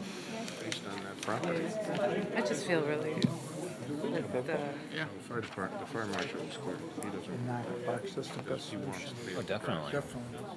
I'm concerned about no silence. Did we remove this from the table already? They would have to take Yeah, I just figured I'd wait a minute. Well, there isn't even both room the for silence. subdivisions would have to be effective moving into the Okay. subdivision. I would. Mr. Perkovic? Sorry, we're This moving is to from take it off the table. Yes. Okay, Mr. Sidoti? Yes. Mr. Valeri? Yes. Mr. Varga? Yes. Mrs. Simperman? Yes. Ms. Moritz? Yes. Mr. Snow? Yes. Go right ahead. First off, thank you for having us tonight. I'm Glenn Mont with Cardinal Auto Wash. The last meeting we were at, we had some feedback on the landscape plan and what we were doing to address that. I feel this plan that's in front of you today will represent what we did to correct the issues that were brought up in the last meeting. We did speak with both neighbors since that meeting to go over how we presented out the landscaping to them, just to verify with them that everything looked okay. I know last time we had a surprise with the one person saying that we didn't talk to them. So we went ahead and addressed that. So the plan in front of you today, the things that we did change, there were some planters added in front of the building here. I know that was a requirement, so we added the planters in front of the building. Along the, it'd be the south side, we removed that dumpster and we Right there. added, yes, You pointed out in your map. I'm sorry. We removed this dumpster that was here. We moved it over to this location over here. And then we kept that 25-foot setback for the residential area. and added evergreen trees and some canopy trees along the backside. Along this west side, we added some trees to give a buffer between the neighbor and us. So we added some evergreens and some canopy trees along this side. There was also something brought to our attention that we wanted some more green space along this side here. So instead of having a square block of asphalt, we rounded that off and added some green space over here along with a couple trees on that side as well. Comments? Yeah, we just recommended they put 3 evergreens at that where he rounded it off. And you did that, right? I was not aware of that. I don't know if you found the And staff you did that, report. right? Oh, yes, I did. I added Okay. 3 evergreens on that side, yes. That is correct. Mr. Chairman, Mr. Valeri? you said planters. Are you actually developing ground and digging into the ground to meet the code? Yes, Okay. that is correct. Okay, thank you. Mr. Chairman, the only other thing we should address, and the existing fence, the neighbor's fence that they're gonna maintain and preserve is a 8-foot board on board. It's in pretty good condition. I would suggest that we keep the fencing to the one material, so maybe that we specify what type of fencing that's being approved for these sides. Nice wood fence, right? That is correct. We were planning on going with the wood. I know the neighbor that has that fence paints their fence. Would that be a requirement for us to paint ours the same color as theirs? Or would that be something we would have? It would look nicer. Okay, so I know they're planning on painting theirs a gray color on the backside. Well, not, I mean, on your side, you can keep it all wood if you want. Okay, all right. I know they want to paint it since theirs, they want to paint it. So I didn't know if you wanted our sides to come up to it be the same color, or if we could keep ours just the wood. You can keep it all the wood color. Anything else, commissioners? Mr. Chairman, Mr. Varga? you have this heavy dotted line around the existing building in the front, and it says additional landscaping at owner's option. Is your option to do it? Right now, the way that this lays out is we would actually like to keep this driveway as wide as possible to maintain a serviceability to the drive-through beverage store, along with having serviceability back to the car wash as well. So we have enough room here if we do go with the shorter version here, to have 2 lanes here. That way somebody can still go to the drive-through and not have to wait in line for the car wash itself. I'm not so concerned about the width of the driveway. You Okay. do what you need to do, but there is some landscaping identified graphically around the building? Yeah, I think when they, Can we think about that actually being included and not optional? I know the only point that would be I would get very skinny up here on this driveway section right here, where I would not be able to have 2 cars. Well, when you, okay, sure. Well, So between this, you're talking about this dark line here, or are you talking about this line no, here? I'm not talking about the dark line. Okay. I don't care about the dark line. I'm just saying you show some landscaping around the existing building. Yes. And what I'm suggesting is that option just be, you include that as part of your overall plan. We plan on including that, yes. I'm sorry, I thought you were talking about the dark dotted line. No, I I'm not apologize. talking about changing your driveway widths, just Yep. that you No, include we- the landscaping around the building as part of your overall plan. Absolutely. Anything else? Entertain a motion. Motion to approve with 5 conditions? Mr. Sidoti, do you have a comment? Are you going to modify number 2 to read that it's an 8-foot board-on-board fence shall be installed Sure. around the perimeter of the Yes. property? Yep.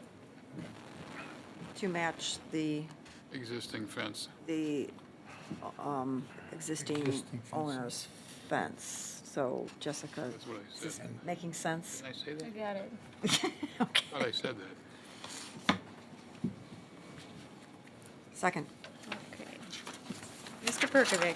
Yes. Mr. Sidoti? Yes. Mr. Valeri? Yes. Mr. Varga? Yes? Mrs. Simperman? Yes. Ms. Moritz? Mr. Snow? Yes. You're all set. Thank you. Have a wonderful holiday. Item 5 is tabled at a previous meeting, will remain on the table tonight. Item 6, preliminary subdivision of 36 residential lots on King Memorial.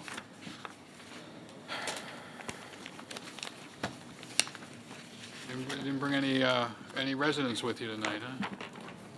Should I go gather them up? No. The microphone's different. Good evening, Greg Summers, Summers Real Estate Group.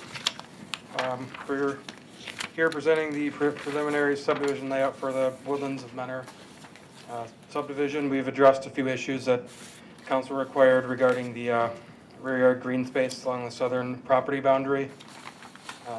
We've also eliminated one lot from the original 37 lot total, and we are now at 36 lots.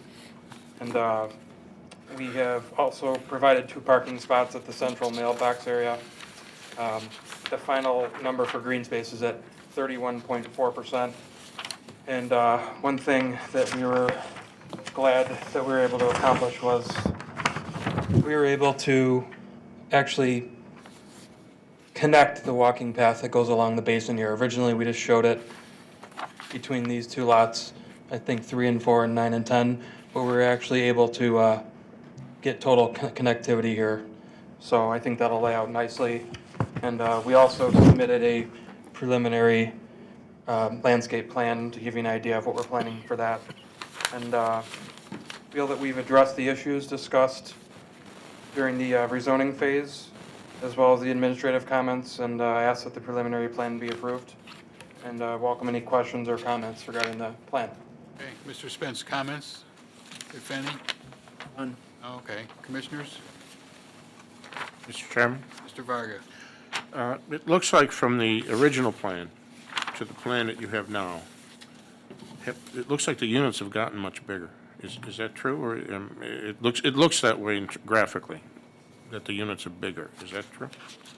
Well, we wanted to plan to accommodate larger house size, and if there's sunrooms planned or 3-car garages, we wanted to make sure that the lots accommodated a versatile, larger house with features that you know, basically that they laid out on the lots, they weren't jammed in there. So it was kind of a natural evolution. There was also a few adjustments on, we had a few lots that, I don't want to say had a regular shape to them, but it just, for practical reasons and for fitment. I mean, I'm not trying to catch you on something. I'm just saying, it looks to me like the units are bigger. Is that, I mean, that's, it's fine. If I may address the commission, Richard Summers, Summers Real Estate Group. These homes are basically the box size we've shown here is the largest home that will fit on the lot. That does not mean that every house will be the same. If you notice, everyone's the same. But what we've done is address sunrooms and porches to make sure that we meet the requirements of the 15-foot gutter-to-gutter requirement. That's fine. I just made the observation. Now, there's one other thing that I've observed. The green buffer space, I guess it's a buffer space, along the southern border of the property has disappeared. Can you just discuss that? Council wanted us to get rid of that. They wanted you to get rid of that. That was a condition of the zoning approval. Okay. Yeah, through council. All right. And I do appreciate, it was going to be one of my comments that, you know, I didn't like to see this pathway just go off into the woods and die, that it becomes conceptual to the layout, and I think what you've done is, if it works that way, that'll be great. Will work that way. That's why it was designed. All right. Thank you. Mr. Chairman. Mr. Sidoti? The walking trails or pedestrian paths, what material is that going to be? Crushed gravel. It's easy to maintain. To maintain, it's not, we feel that it's a better material than a concrete or an asphalt because it's more natural, and we found that talking to landscapers and people that have used them in other communities, that it's a great walking type path that's durable. Do you have to seal that with something to keep the gravel in place, or no? Typically, it's it's excavated, it's put over a geocloth, and then it's rolled in, so it's pretty durable. Thank you, Mr. Chairman. Okay. Mr. Chairman? Mr. Simperman? I just want to commend you on the 31.4% of your open space. I think that's great. And I think that you're using your I think that you have shown the epitome of an RVG. It just, you know, you had to work around wetlands, you had to work around, you know, retention basin, trying to help the development to the north with their water problems. I just think that this is just phenomenal, and I think you're going to have no problem selling these homes. Appreciate it. Mr. Chairman. Yes. I've been talking to Mr. Summers about and this came up in front of council as well. You know, we've got Block A, Block B. Block B is not such a massive concern, but Block A, while presently encumbered by wetlands, we do worry long-term in some of these subdivisions that the association over time just dissolves. You wouldn't expect it to necessarily based on how some of these are laid out, but it does happen, and we're actually dealing with at least one prominent instance where what was association-owned open space, it's still owned by an association which has been defunct for a very long time, and that the city is going in there and having to do some maintenance to it. So I think preliminarily what I'm going to suggest is, well, there's going to be restrictive covenants that pertain to these homeowners relative to their maintenance. I think what I'd like to do then is work with the developer so that the city is actually a party to those restrictive covenants. And if 30 years from now we have to go in there and do some maintenance because the association has failed to, we'll have a legal mechanism to enforce against these actual subdivision. These owners. So I don't have all that language fleshed out, and we're not going to write a book. It doesn't have to be that complicated.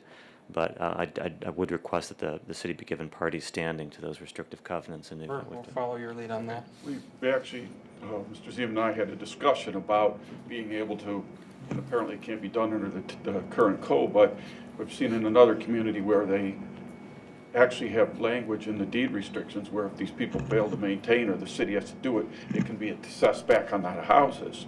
But apparently there's some issues with the state. Yeah, what I'm looking to do is perhaps basically be able to put a lien on those properties if we have to do that, kind of a mechanics lien, if you will. But yeah, to assess it to the tax duplicate is probably a bridge too far for us. Well, actually, what I'd really like is if we had the ability to apportion the real property taxes on this Block A and Block B to each of the unit owners in there, and then it never you don't run into that situation.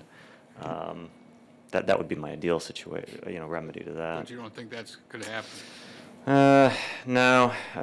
The way it works in a condominium association is each unit owner owns an undivided interest in the association's property, and that's the reason that when you're a condominium unit owner, your tax bill includes real property taxes on what the association owns.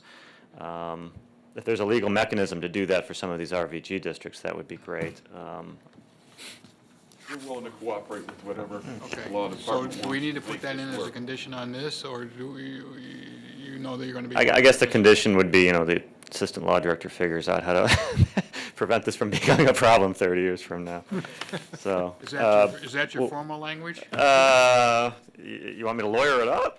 No, not really. No one ever wants me to lawyer it up, so I didn't offer that. But yeah, again, I think that what we're looking at in terms of the staff report, homeowners association will be formed and will be responsible for maintenance of the common area landscaping, stormwater detention facilities, development signage, and the city will be a party to those covenants for enforcement purposes. Okay. And then we'll flesh out those details. I'm not looking to be onerous or burdensome. We're not looking to go in there and be able to say, all right, That's fine. we want you to do whatever we want you to do. It's just in the event they fail to come, to do something. Okay, We think it's a good idea. okay.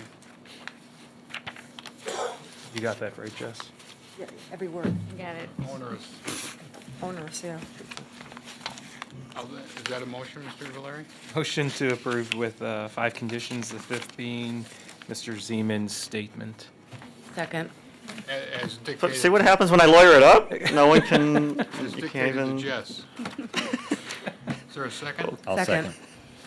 Jess? Mr. Perkovic. Yes. Mr. Sidoti. Yes. Mr. Valeri. Yes. Mr. Varga. Yes. Mrs. Simperman. Yes. Ms. Moritz. Yes. Mr. Snow. Yes. Great holiday. Two. Merry Christmas. Item 7, Taco Bell. I'll entertain a motion to take it off the table. Motion to remove from the table. Second. Jess, when you're ready. Mr. Perkovic. Yes. Mr. Sidoti. Yes. Mr. Valeri. Yes. Mr. Varga. Yes. Mrs. Simperman. Yes. Ms. Moritz. Yes. Mr. Snow. Yes. She didn't come back. You scared her away. Did we scare her? away. No, she's at another hearing tonight up in Michigan, so I'm filling in for Ellen. So at the last meeting, we asked you to come back with some brick, not you, but ask her to come back with some brick. Yes. So That's why you're here this evening, correct? My name is Ryan Oyster. I'm with GPD Group as well, representing Taco Bell. You asked us to take another look at this, come back with face brick. We have, and that's what's in front of you tonight. Okay. Did you bring samples? We do have samples, but Okay. Commissioners, any questions for the applicant? Can we, Mr. Chairman, can we see the samples? You sure can.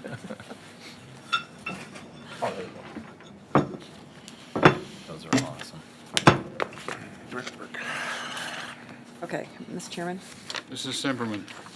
I have to apologize. I thought of something since the last meeting, and I didn't bring it up at the last meeting, but Taco Bell is going to be sitting out in front of the other adjacent multi-tenant strip that they have there, correct? yes. So visibility on the east and the west side of Taco Bell is going to be it's going to be prevalent. I was just there today when I was driving east. You're going to see that side of the wall quite a bit. And now we have bricks in the way, but the right elevation and the left elevation, can we do something with them to jazz them up a little bit? This elevation is the elevation that's going to be visible when you're entering the strip center. Correct. In this elevation as well. This one will be kind of on the strip center side itself. Correct. But, I mean, these elevations are, they were not in question before. What was in question was the materials. And, I don't think that we've got this slat wall here, we've got a vestibule here that bumps out. I don't know what else we can do to dress these up. Well, I had an idea, but I'm not an architect, so I'll have to, But she plays one. I'll let them be the final say. Because I was talking to Mr. Spence about this. In those light brown areas, so over the drive-through, you have a canopy. That's correct. Maybe in those light brown areas, we could put in what we call fake windows and a canopy over them. Just to continue the design on those sides. It's just a thought. Yeah, what we can do is that we can recess this brick that's shown here, so that those pop a little more. Essentially, these bricks will be recessed and these will pop out a little bit. I think that adding windows doesn't really add to the character of what this building lends itself to. I think that they'll be out of place along that side of the building.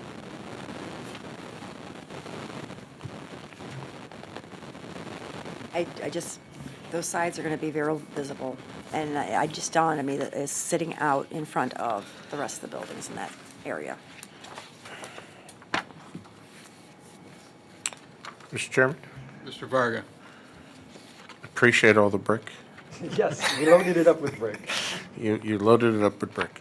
I can kind of understand the previous comment, and I would not be a big fan of fake windows, so that's just my opinion. But the idea of recessing those panels just slightly, and maybe putting a soldier course or what looks like a course of brick above those recessed panels of the darker brick to make it look like it's kind of structured over that recess, might give it a little more life. I think so.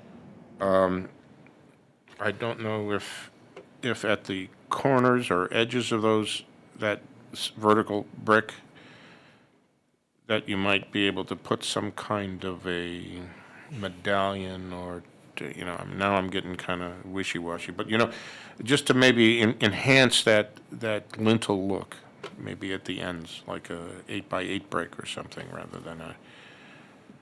Yeah, I certainly think that we can... You see what I'm saying? It's just to give the wall a little more texture. I think it's going to give the wall some texture, some pop, especially if we recess And to this give it a brick little design. bit. I understand that all this brick is thin brick and it's all just stick on and kind of... This is actually full face brick. Oh, this is full face brick. Okay, I misread something somewhere then. But you understand, to put a vertical course over the openings, recess them slightly, maybe at the end of each lintel, or, visual lintel, to do maybe a square brick or something. I don't want to, I'm not proposing that, but I am saying to emphasize maybe the lintel condition. So, yeah, I definitely think we can recess this, get some soldier coursing in here to really Okay, make so that. you'll agree to do that? Yes. Okay, fine. Mr. Spence, do you have any problem with that? No. Good. Motion to approve with two conditions. The second one, recessing the dark-colored areas and adding a... Light or Yeah, light- the light color, yes. Light, sorry, I was looking at this one, it's dark. Oh, yeah. Light-colored per the drawing that's been submitted, and adding a soldier course to the top. Is there a second? I'll second. Jess, when you're ready. Mr. Perkovic? Yes. Mr. Sidoti? No. Mr. Valeri? Yes. Mr. Varga? Yes. Mrs. Simperman? Thank you, Mr. Varga, yes. Ms. Moritz? Yes. You're welcome. Mr. Snow? Yes. You're all set. Tell her how easy it was, please. So easy, I'll tell her. No, thank you, guys. I appreciate it.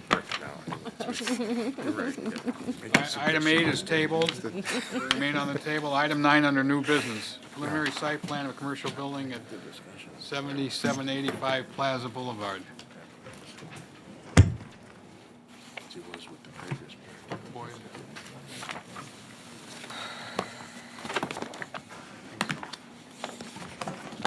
You know what I mean?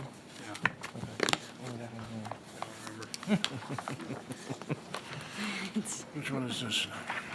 ahead whenever you're ready. Good evening.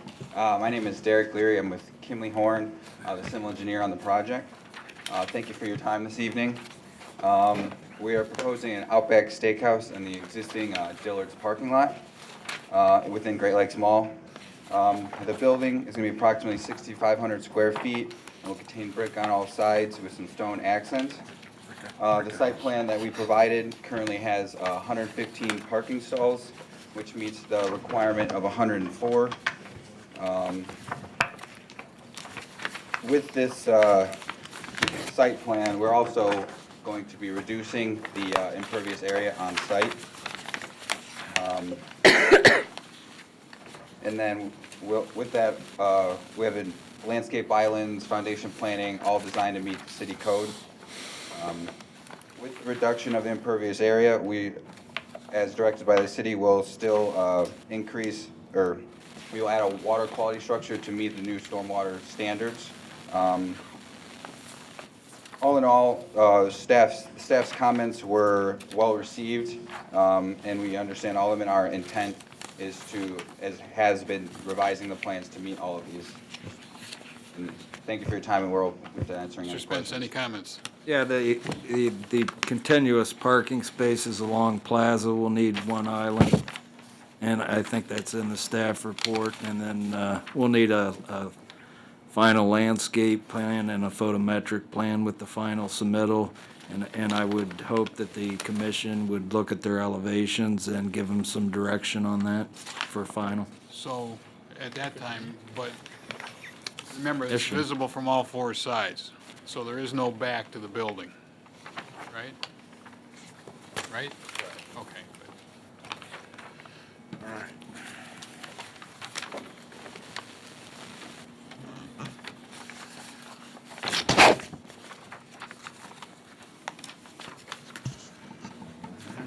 Good evening. Neil Knipe with McMillan Paz and Smith Architects. We're the architects for the project. Got some renderings here. I know we received some initial comments from staff, one of which was that you guys like brick. The initial submittal had brick on the building along the base, about a 3-foot high water table. We've since added more brick to the building in hopes that That'll be enough?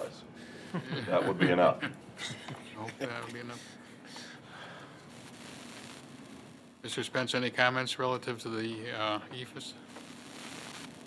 Well, I think if you look up at the mall, what we've approved lately, BJ's is the majority of it's brick with some EFS. I think Barnes and Noble, Irma's? Max and Irma's is pretty much all brick. No, I don't think Olive Garden is. Can't remember. So we need to have a campus atmosphere up there. So. So, anything we can do with a little less ephes, what do you think? A little more brick? A little more brick? A little more brick? I'm sure that Outback could be welcome to putting more brick on the building. Because it's all about the stakes, right? Right. Let me ask you this question, though. Is the intent to have the building completely the brick? Is the ephes just not an option, or are we allowed to maintain that ephes as an accent on the building? What do you think, Mr. Varga? Well, listening to my group here, I would say you have a base band of brick around, how high is that? Goes to the bottom of the windows? How high is Yeah, that brick? the brick here is probably, I'm guessing, 10 feet. I don't have the, No, I'm telling you, the brick that's below the ephes, you have an ephes band, like on the north elevation, there's a band of brick, and then there's a band of ephes. Yep. And then it looks like you have two different kinds of ephes. Well, the point I'm getting at is that maybe So you that. may be looking at, you're probably looking at the elevation that was submitted originally. Okay, but that's what I We've have. changed it since then. Is that what's going on? Okay. Oh, They're okay. showing a revision to incorporate more brick up on the. More screen. than what's on this plan. Right. Okay, well then, let's not look at that. That's a good idea. Yeah, the original submission had brick along Right, this exactly. level here. I was just gonna suggest that be raised, but. And we it did, looks we like raised you've it to already done this point here. Oh, well, in that case, then I think that's probably pretty good. They've got brick the whole lower section where that canopy is, or the side entrance, instead, that used to be a band of ephes too, now it's all brick. I think that's fine. There's very little ephes now. Yeah, there's approximately 11 feet of brick around the entire building, Yeah, I don't have a Along problem. with I personally don't have a problem with that. large sections of stone as well. No.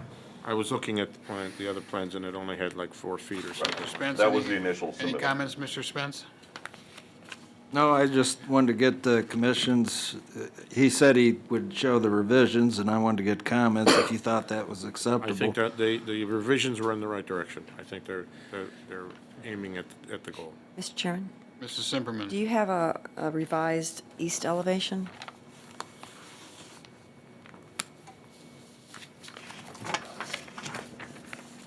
I may have it here.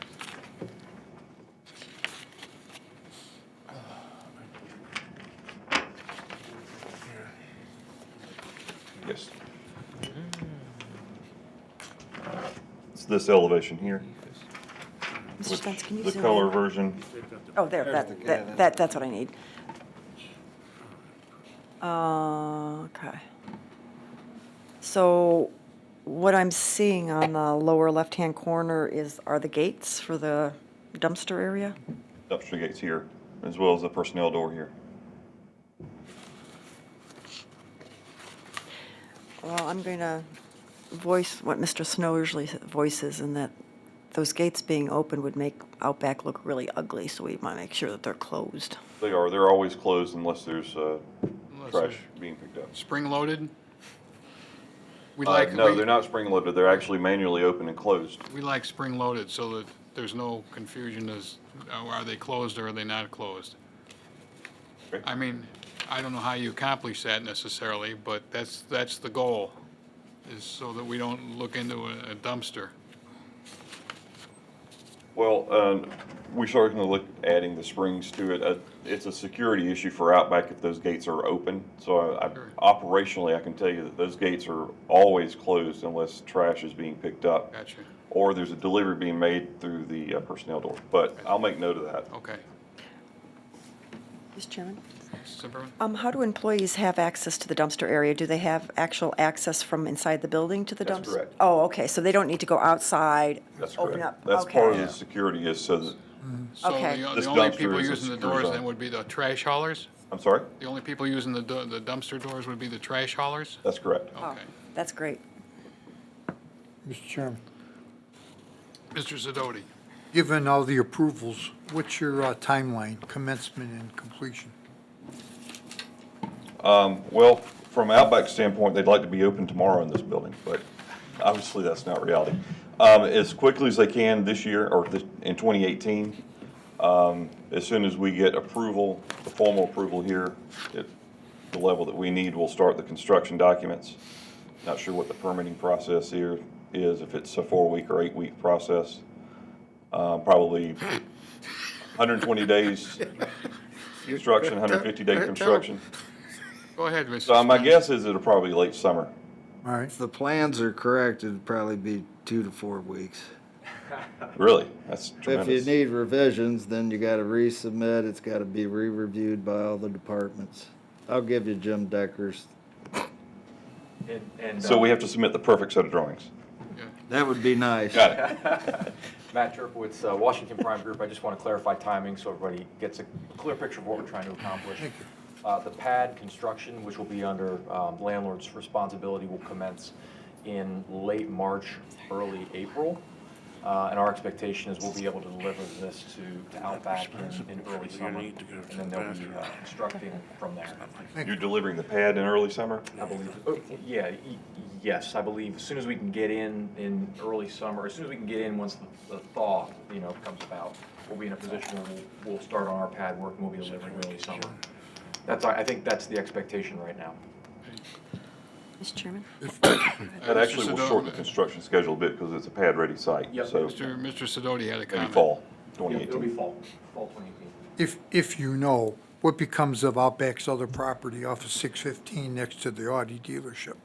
I don't know. Do you know, do they own that property or is that a lease? It's a lease, and I'm not sure what's gonna come of it. But yeah, it is a relocation. Yeah. Thank you.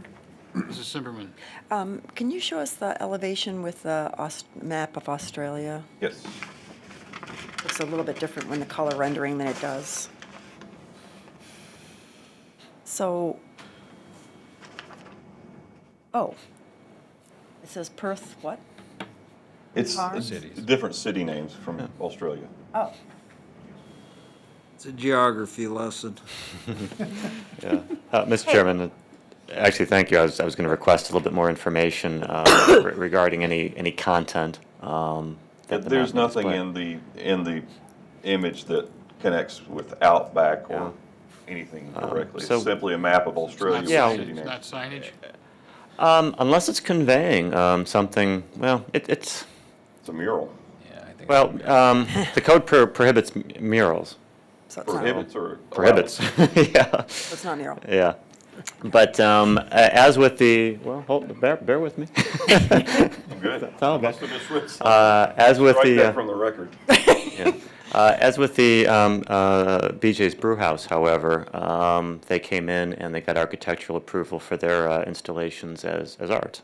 They had to eliminate a little bit of Content. a little bit. They were not eating burgers or anything anymore on the back of the wagons there, but that then took it outside of our sign code since it wasn't communicating any real specific message. It was just an object of art.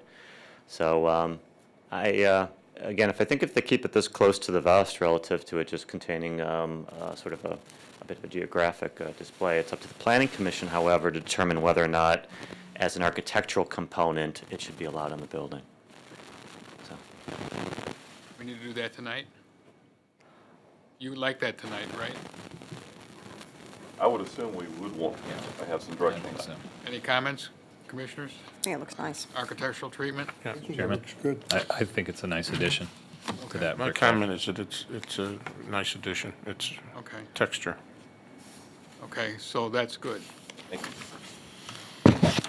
Is that good with you? Yeah, as long as it's, don't, Bloomin' Onion isn't referenced in there or anything like that, so, all right. No reference to the bar being. Yeah, it looks like it's just Perth and Canberra and some other, Australian cities, so that, Well, let's just clarify that. I can't read everything that's on that sign.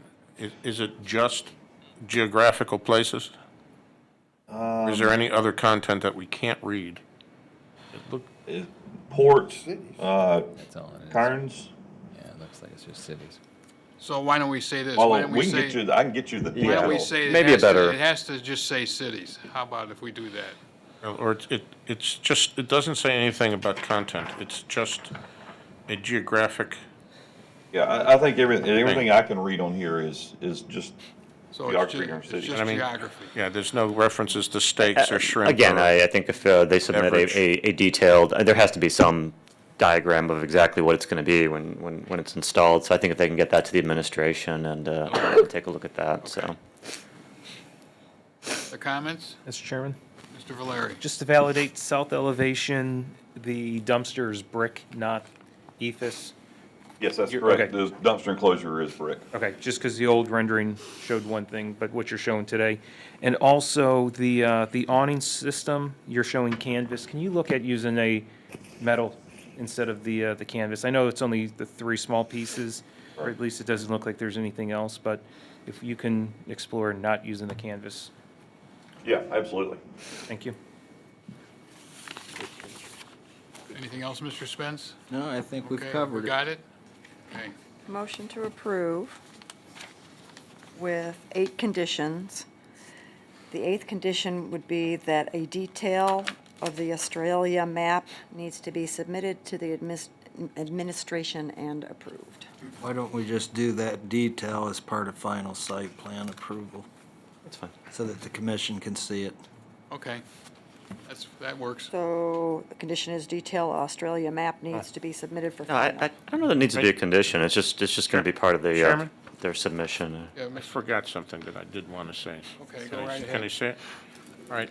As all architects show their elevations, there's no reference to any mechanical equipment on the roof.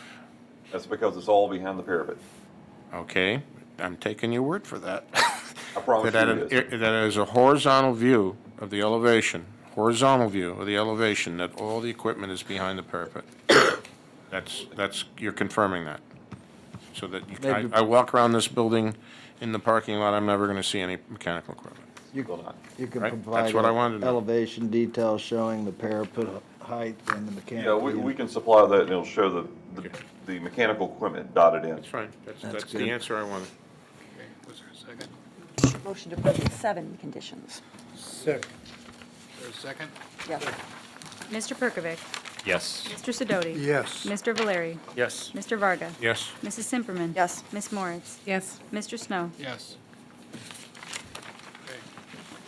Thank you. Item 10, the McDonald's folks.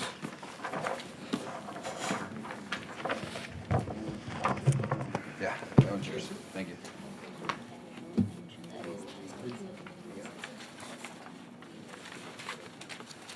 Take your shoes off for the McPlay area? Not tonight. Okay.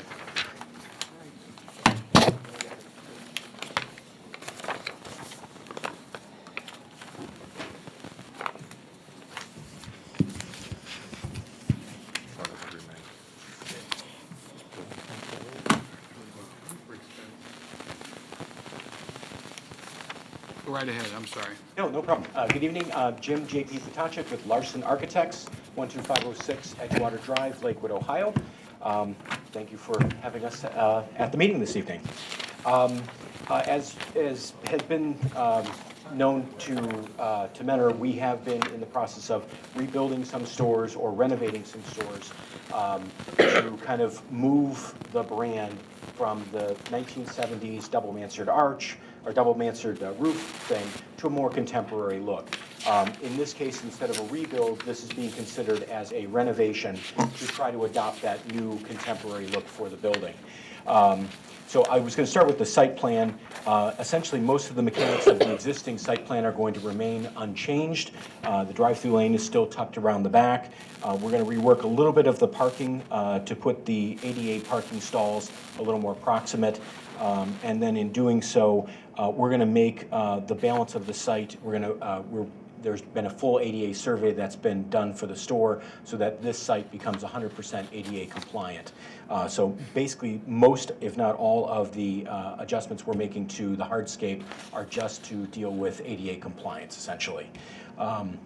We are also, at the very back, we're going to be updating the drive-through equipment.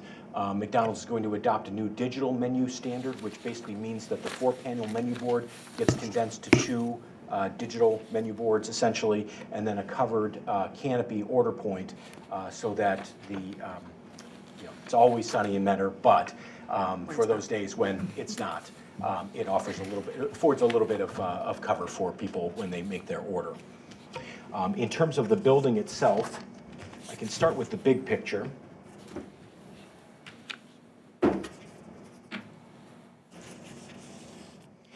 So what's proposed in this case essentially is the existing brick at the base of the building is going to remain. And where we had the double mansard arch along the back sides of the building, we're essentially shearing the roof, the lower leg of the roof off flush with the face of the building and building a parapet above that. So basically it becomes a wide parapet that encloses the kind of the secondary portion of that roof. So it actually re-images the building into more of a rectangular contemporary box, whereas you don't have to remove the entire roof to do so. So in doing so, what's typically done is we end up putting an ephes condition, we put a trellis condition that kind of wraps the windows. And this is not specific to the store, this is kind of just trying to describe the condition. One other comment was that our first submittal, McDonald's, from a corporate perspective, would like to see the buildings adopt the new, darker body standard. There's a rebuild that went on in Twinsburg where they built a brand new building and it's got a very dark, kind of dark charcoal gray brick. It was discussed that the preference would be that we maintain the brick unpainted. And that did adjust the color scheme to something then that blends better with the existing brick to remain. So that's what defines this color scheme essentially. So if I can go to our specific elevations.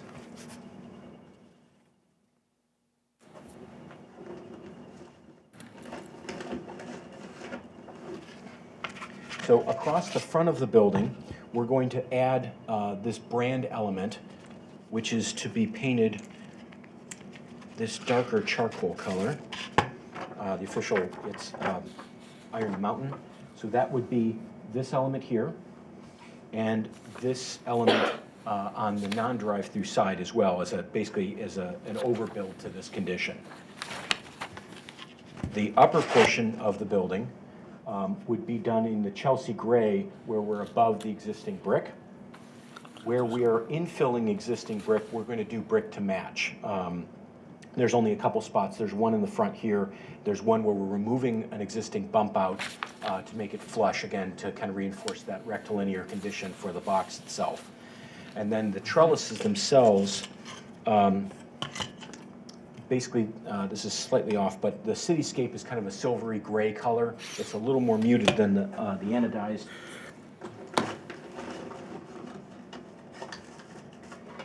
In fact, this is a better representation of that color. So that would be the corrugated metal that goes across the top. The same material is used on the non-drive-through side. I have to undo my stuff here.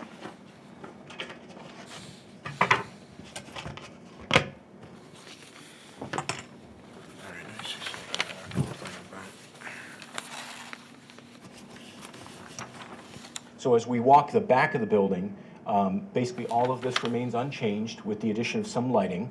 We're going to have the ephes where it would be above the existing kind of bearing point of the trusses. And then with the cityscape corrugated metal across the top. And then as we get to the drive-through side of the building, basically it's existing brick, the Chelsea gray, no, in fact, I'll bring this back. Chelsea gray. And then to highlight the actual windows themselves, it's the same corrugated metal, but it's done in basically this dark charcoal as well, so it offsets against the red brick. There's some nice pop of the dark color contrast against the red existing brick. And then as we walk the front of it, the windows will be replaced because we're going to create a kind of a trellis band that's going to be done in this kind of white color. So it's going to be basically a nice horizontal breakup in what was otherwise just kind of a glass box. So it has a little texture to the face of the building, and it walks the side and across the front as it, whoops.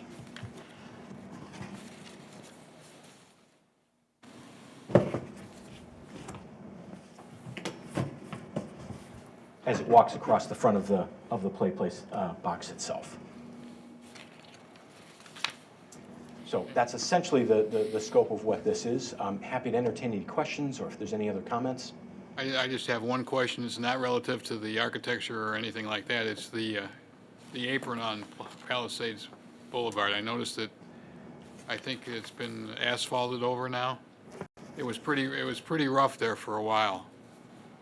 You know, a lot of bouncing around, a lot of that type of thing. So is that asphalt, I'm going to ask you the question, is that asphalt the final product on that apron?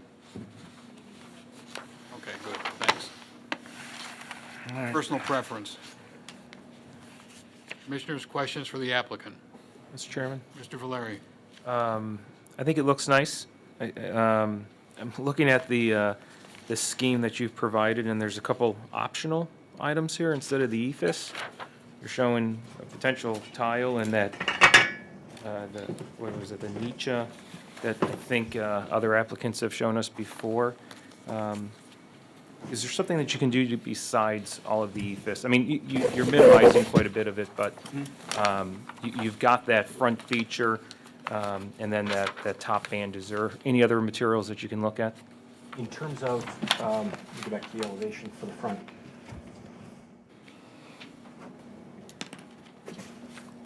And let me piggyback on this comment here. When you look at the examples, I know they're not the exact examples, but especially on the lower one where it shows the automobile and then you can look at the side in the back, those examples show the brick going all the way up to the bottom of the metal siding with no ephes.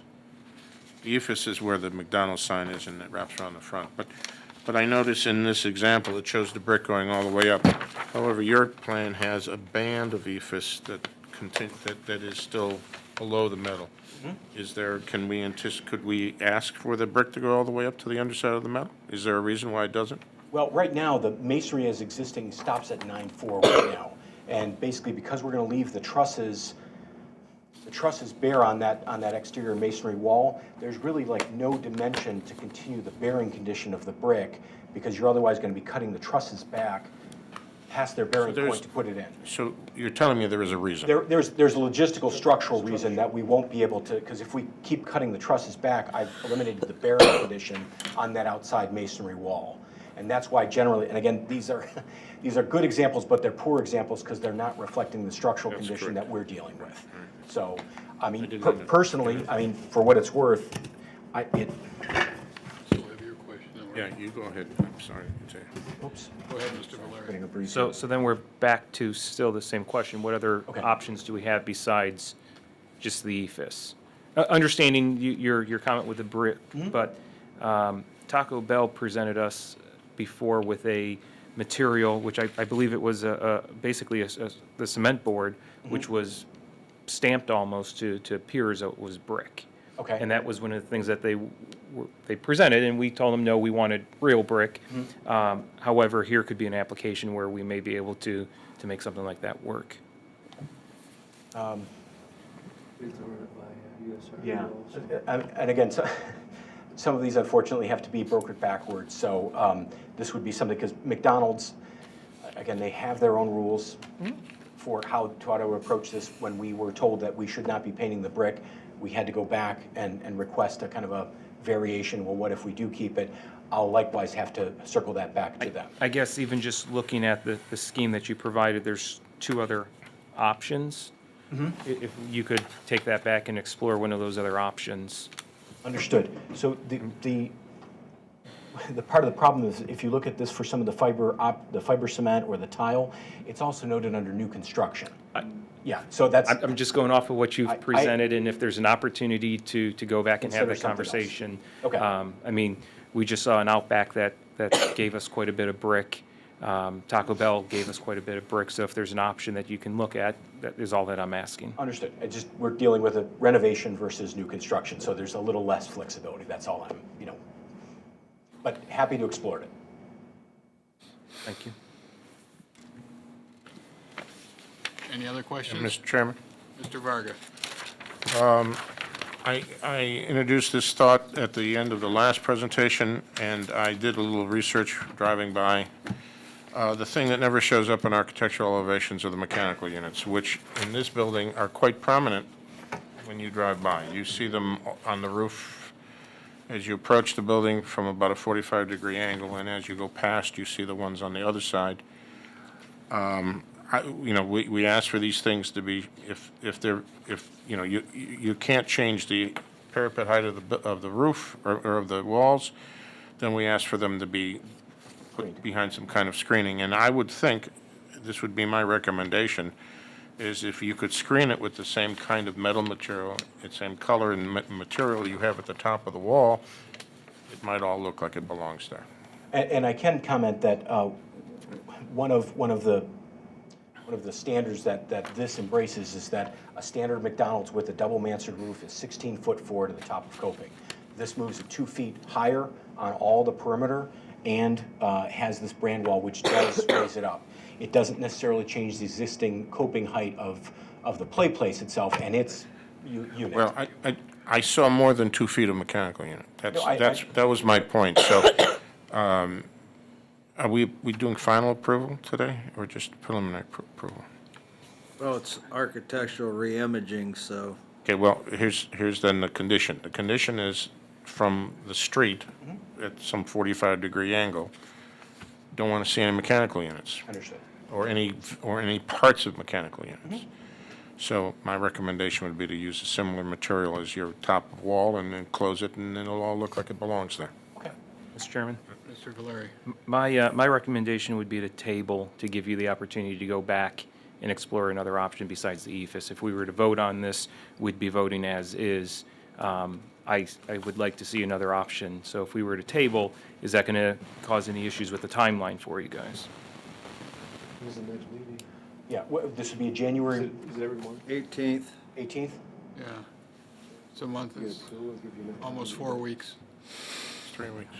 No, it's almost 4. We gotta get approval. Yeah, I mean, the goal is to get this, the goal originally was to get this as soon into the thaw as we could, so, But If you're able to make a decision today about what we can do with the CFIS, I mean, but if you're not comfortable making that decision today, I'm not gonna be in a position to have the authority to do so. then, Hold 1 second. Can we make it subject to bringing that back? Does that satisfy you? what's your time frame again? I'm sorry. Well, the original, do you know actually the groundbreak date that was targeted? Because I think it was like first out of the spring. Yeah, the goal is to have the drawings completed and for permits. March 1st was our target. Right. Because we want to get ready to start, as soon as we can when the weather breaks. So You'd still be able to work on your drawings. I mean, all we're looking at is, Hold on 1 second. I need this gentleman to identify himself. Oh, I'm Dave Natoski, Area Construction Manager, McDonald's Okay, Corporation. thank you.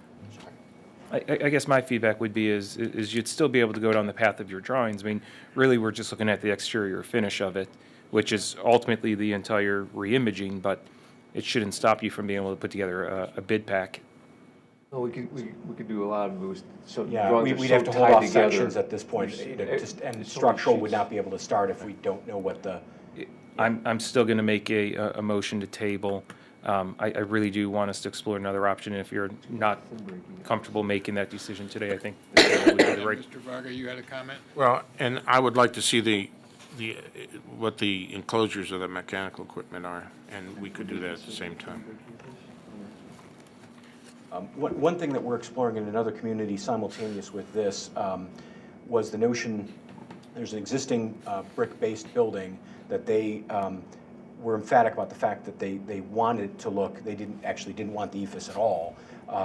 We were exploring in that case a Stowe product that basically had it as a brick texture to the EFS, so that we weren't going to encounter a condition with the structural aspect of it. So we're not going to affect additional weight or planar issues with the existing brick, but it's templated with a so from a distance Looks like brick. it looks like brick. As we've gotten McDonald's approval for that, that would actually be probably something we could agree to in this case, because that has been approved for the other condition. We could capitulate to say that all of the Chelsea gray portion of this building be done in a texture and a color to match the existing brick. That is one option that we would be able to present this evening. It would not include, other than capitulating the fact that we would, work to screen the mechanical units with the cityscape material, if that would allow this to be approved. That is the one condition. It wouldn't involve the options, for tile or other things, but we could do the ephes to look exactly like the brick. And I think that's what that Nietzsche product is designed to do. Okay. This is actually an ephes. So you're going to stamp the ephes, basically. It's a template that pulls off. It's a brick template. It's parged on, and then it's that portion comes off, so it looks like the grout. And we submitted to the other city administrative review all of the documentation, reference photos. There was a hospital that they gave as an example where it was first floor this, second floor was ephes. You couldn't tell. I mean, it was dramatic. And you can walk me down the path, and I would feel better. However, we don't have. You don't have that example. I understand. A rendering or something to tie to it. And I've been a very vocal one that if we don't have the materials or the samples that I don't feel comfortable approving. And I appreciate you working with us, and my goal is not to try to slow the process or anything, but I would feel more comfortable seeing. Almost anyone who walks up to this podium is in the same boat that I am in terms of trying to move something off of zero as quickly as possible. So I understand it. I appreciate the willingness to work with us on this, so. And I would be okay with seeing something like that. Just somehow, if whatever we can do to break that and hide the fact that we've got quite a bit of ephes there. Okay. So, motion to table? Is there a second? Second. Jess? Mr. Perkovic? Yes. Mr. Sidoti? Yes. Mr. Valeri? Yes. Mr. Varga? Yes. Mrs. Simperman? Yes. Ms. Moritz? Yes. Mr. Snow? Yes. Okay. Thank you for your time.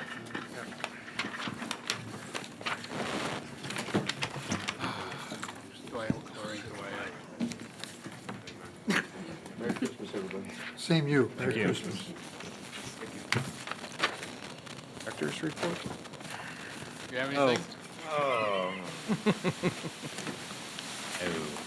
Motion to adjourn. Second. I thought you were.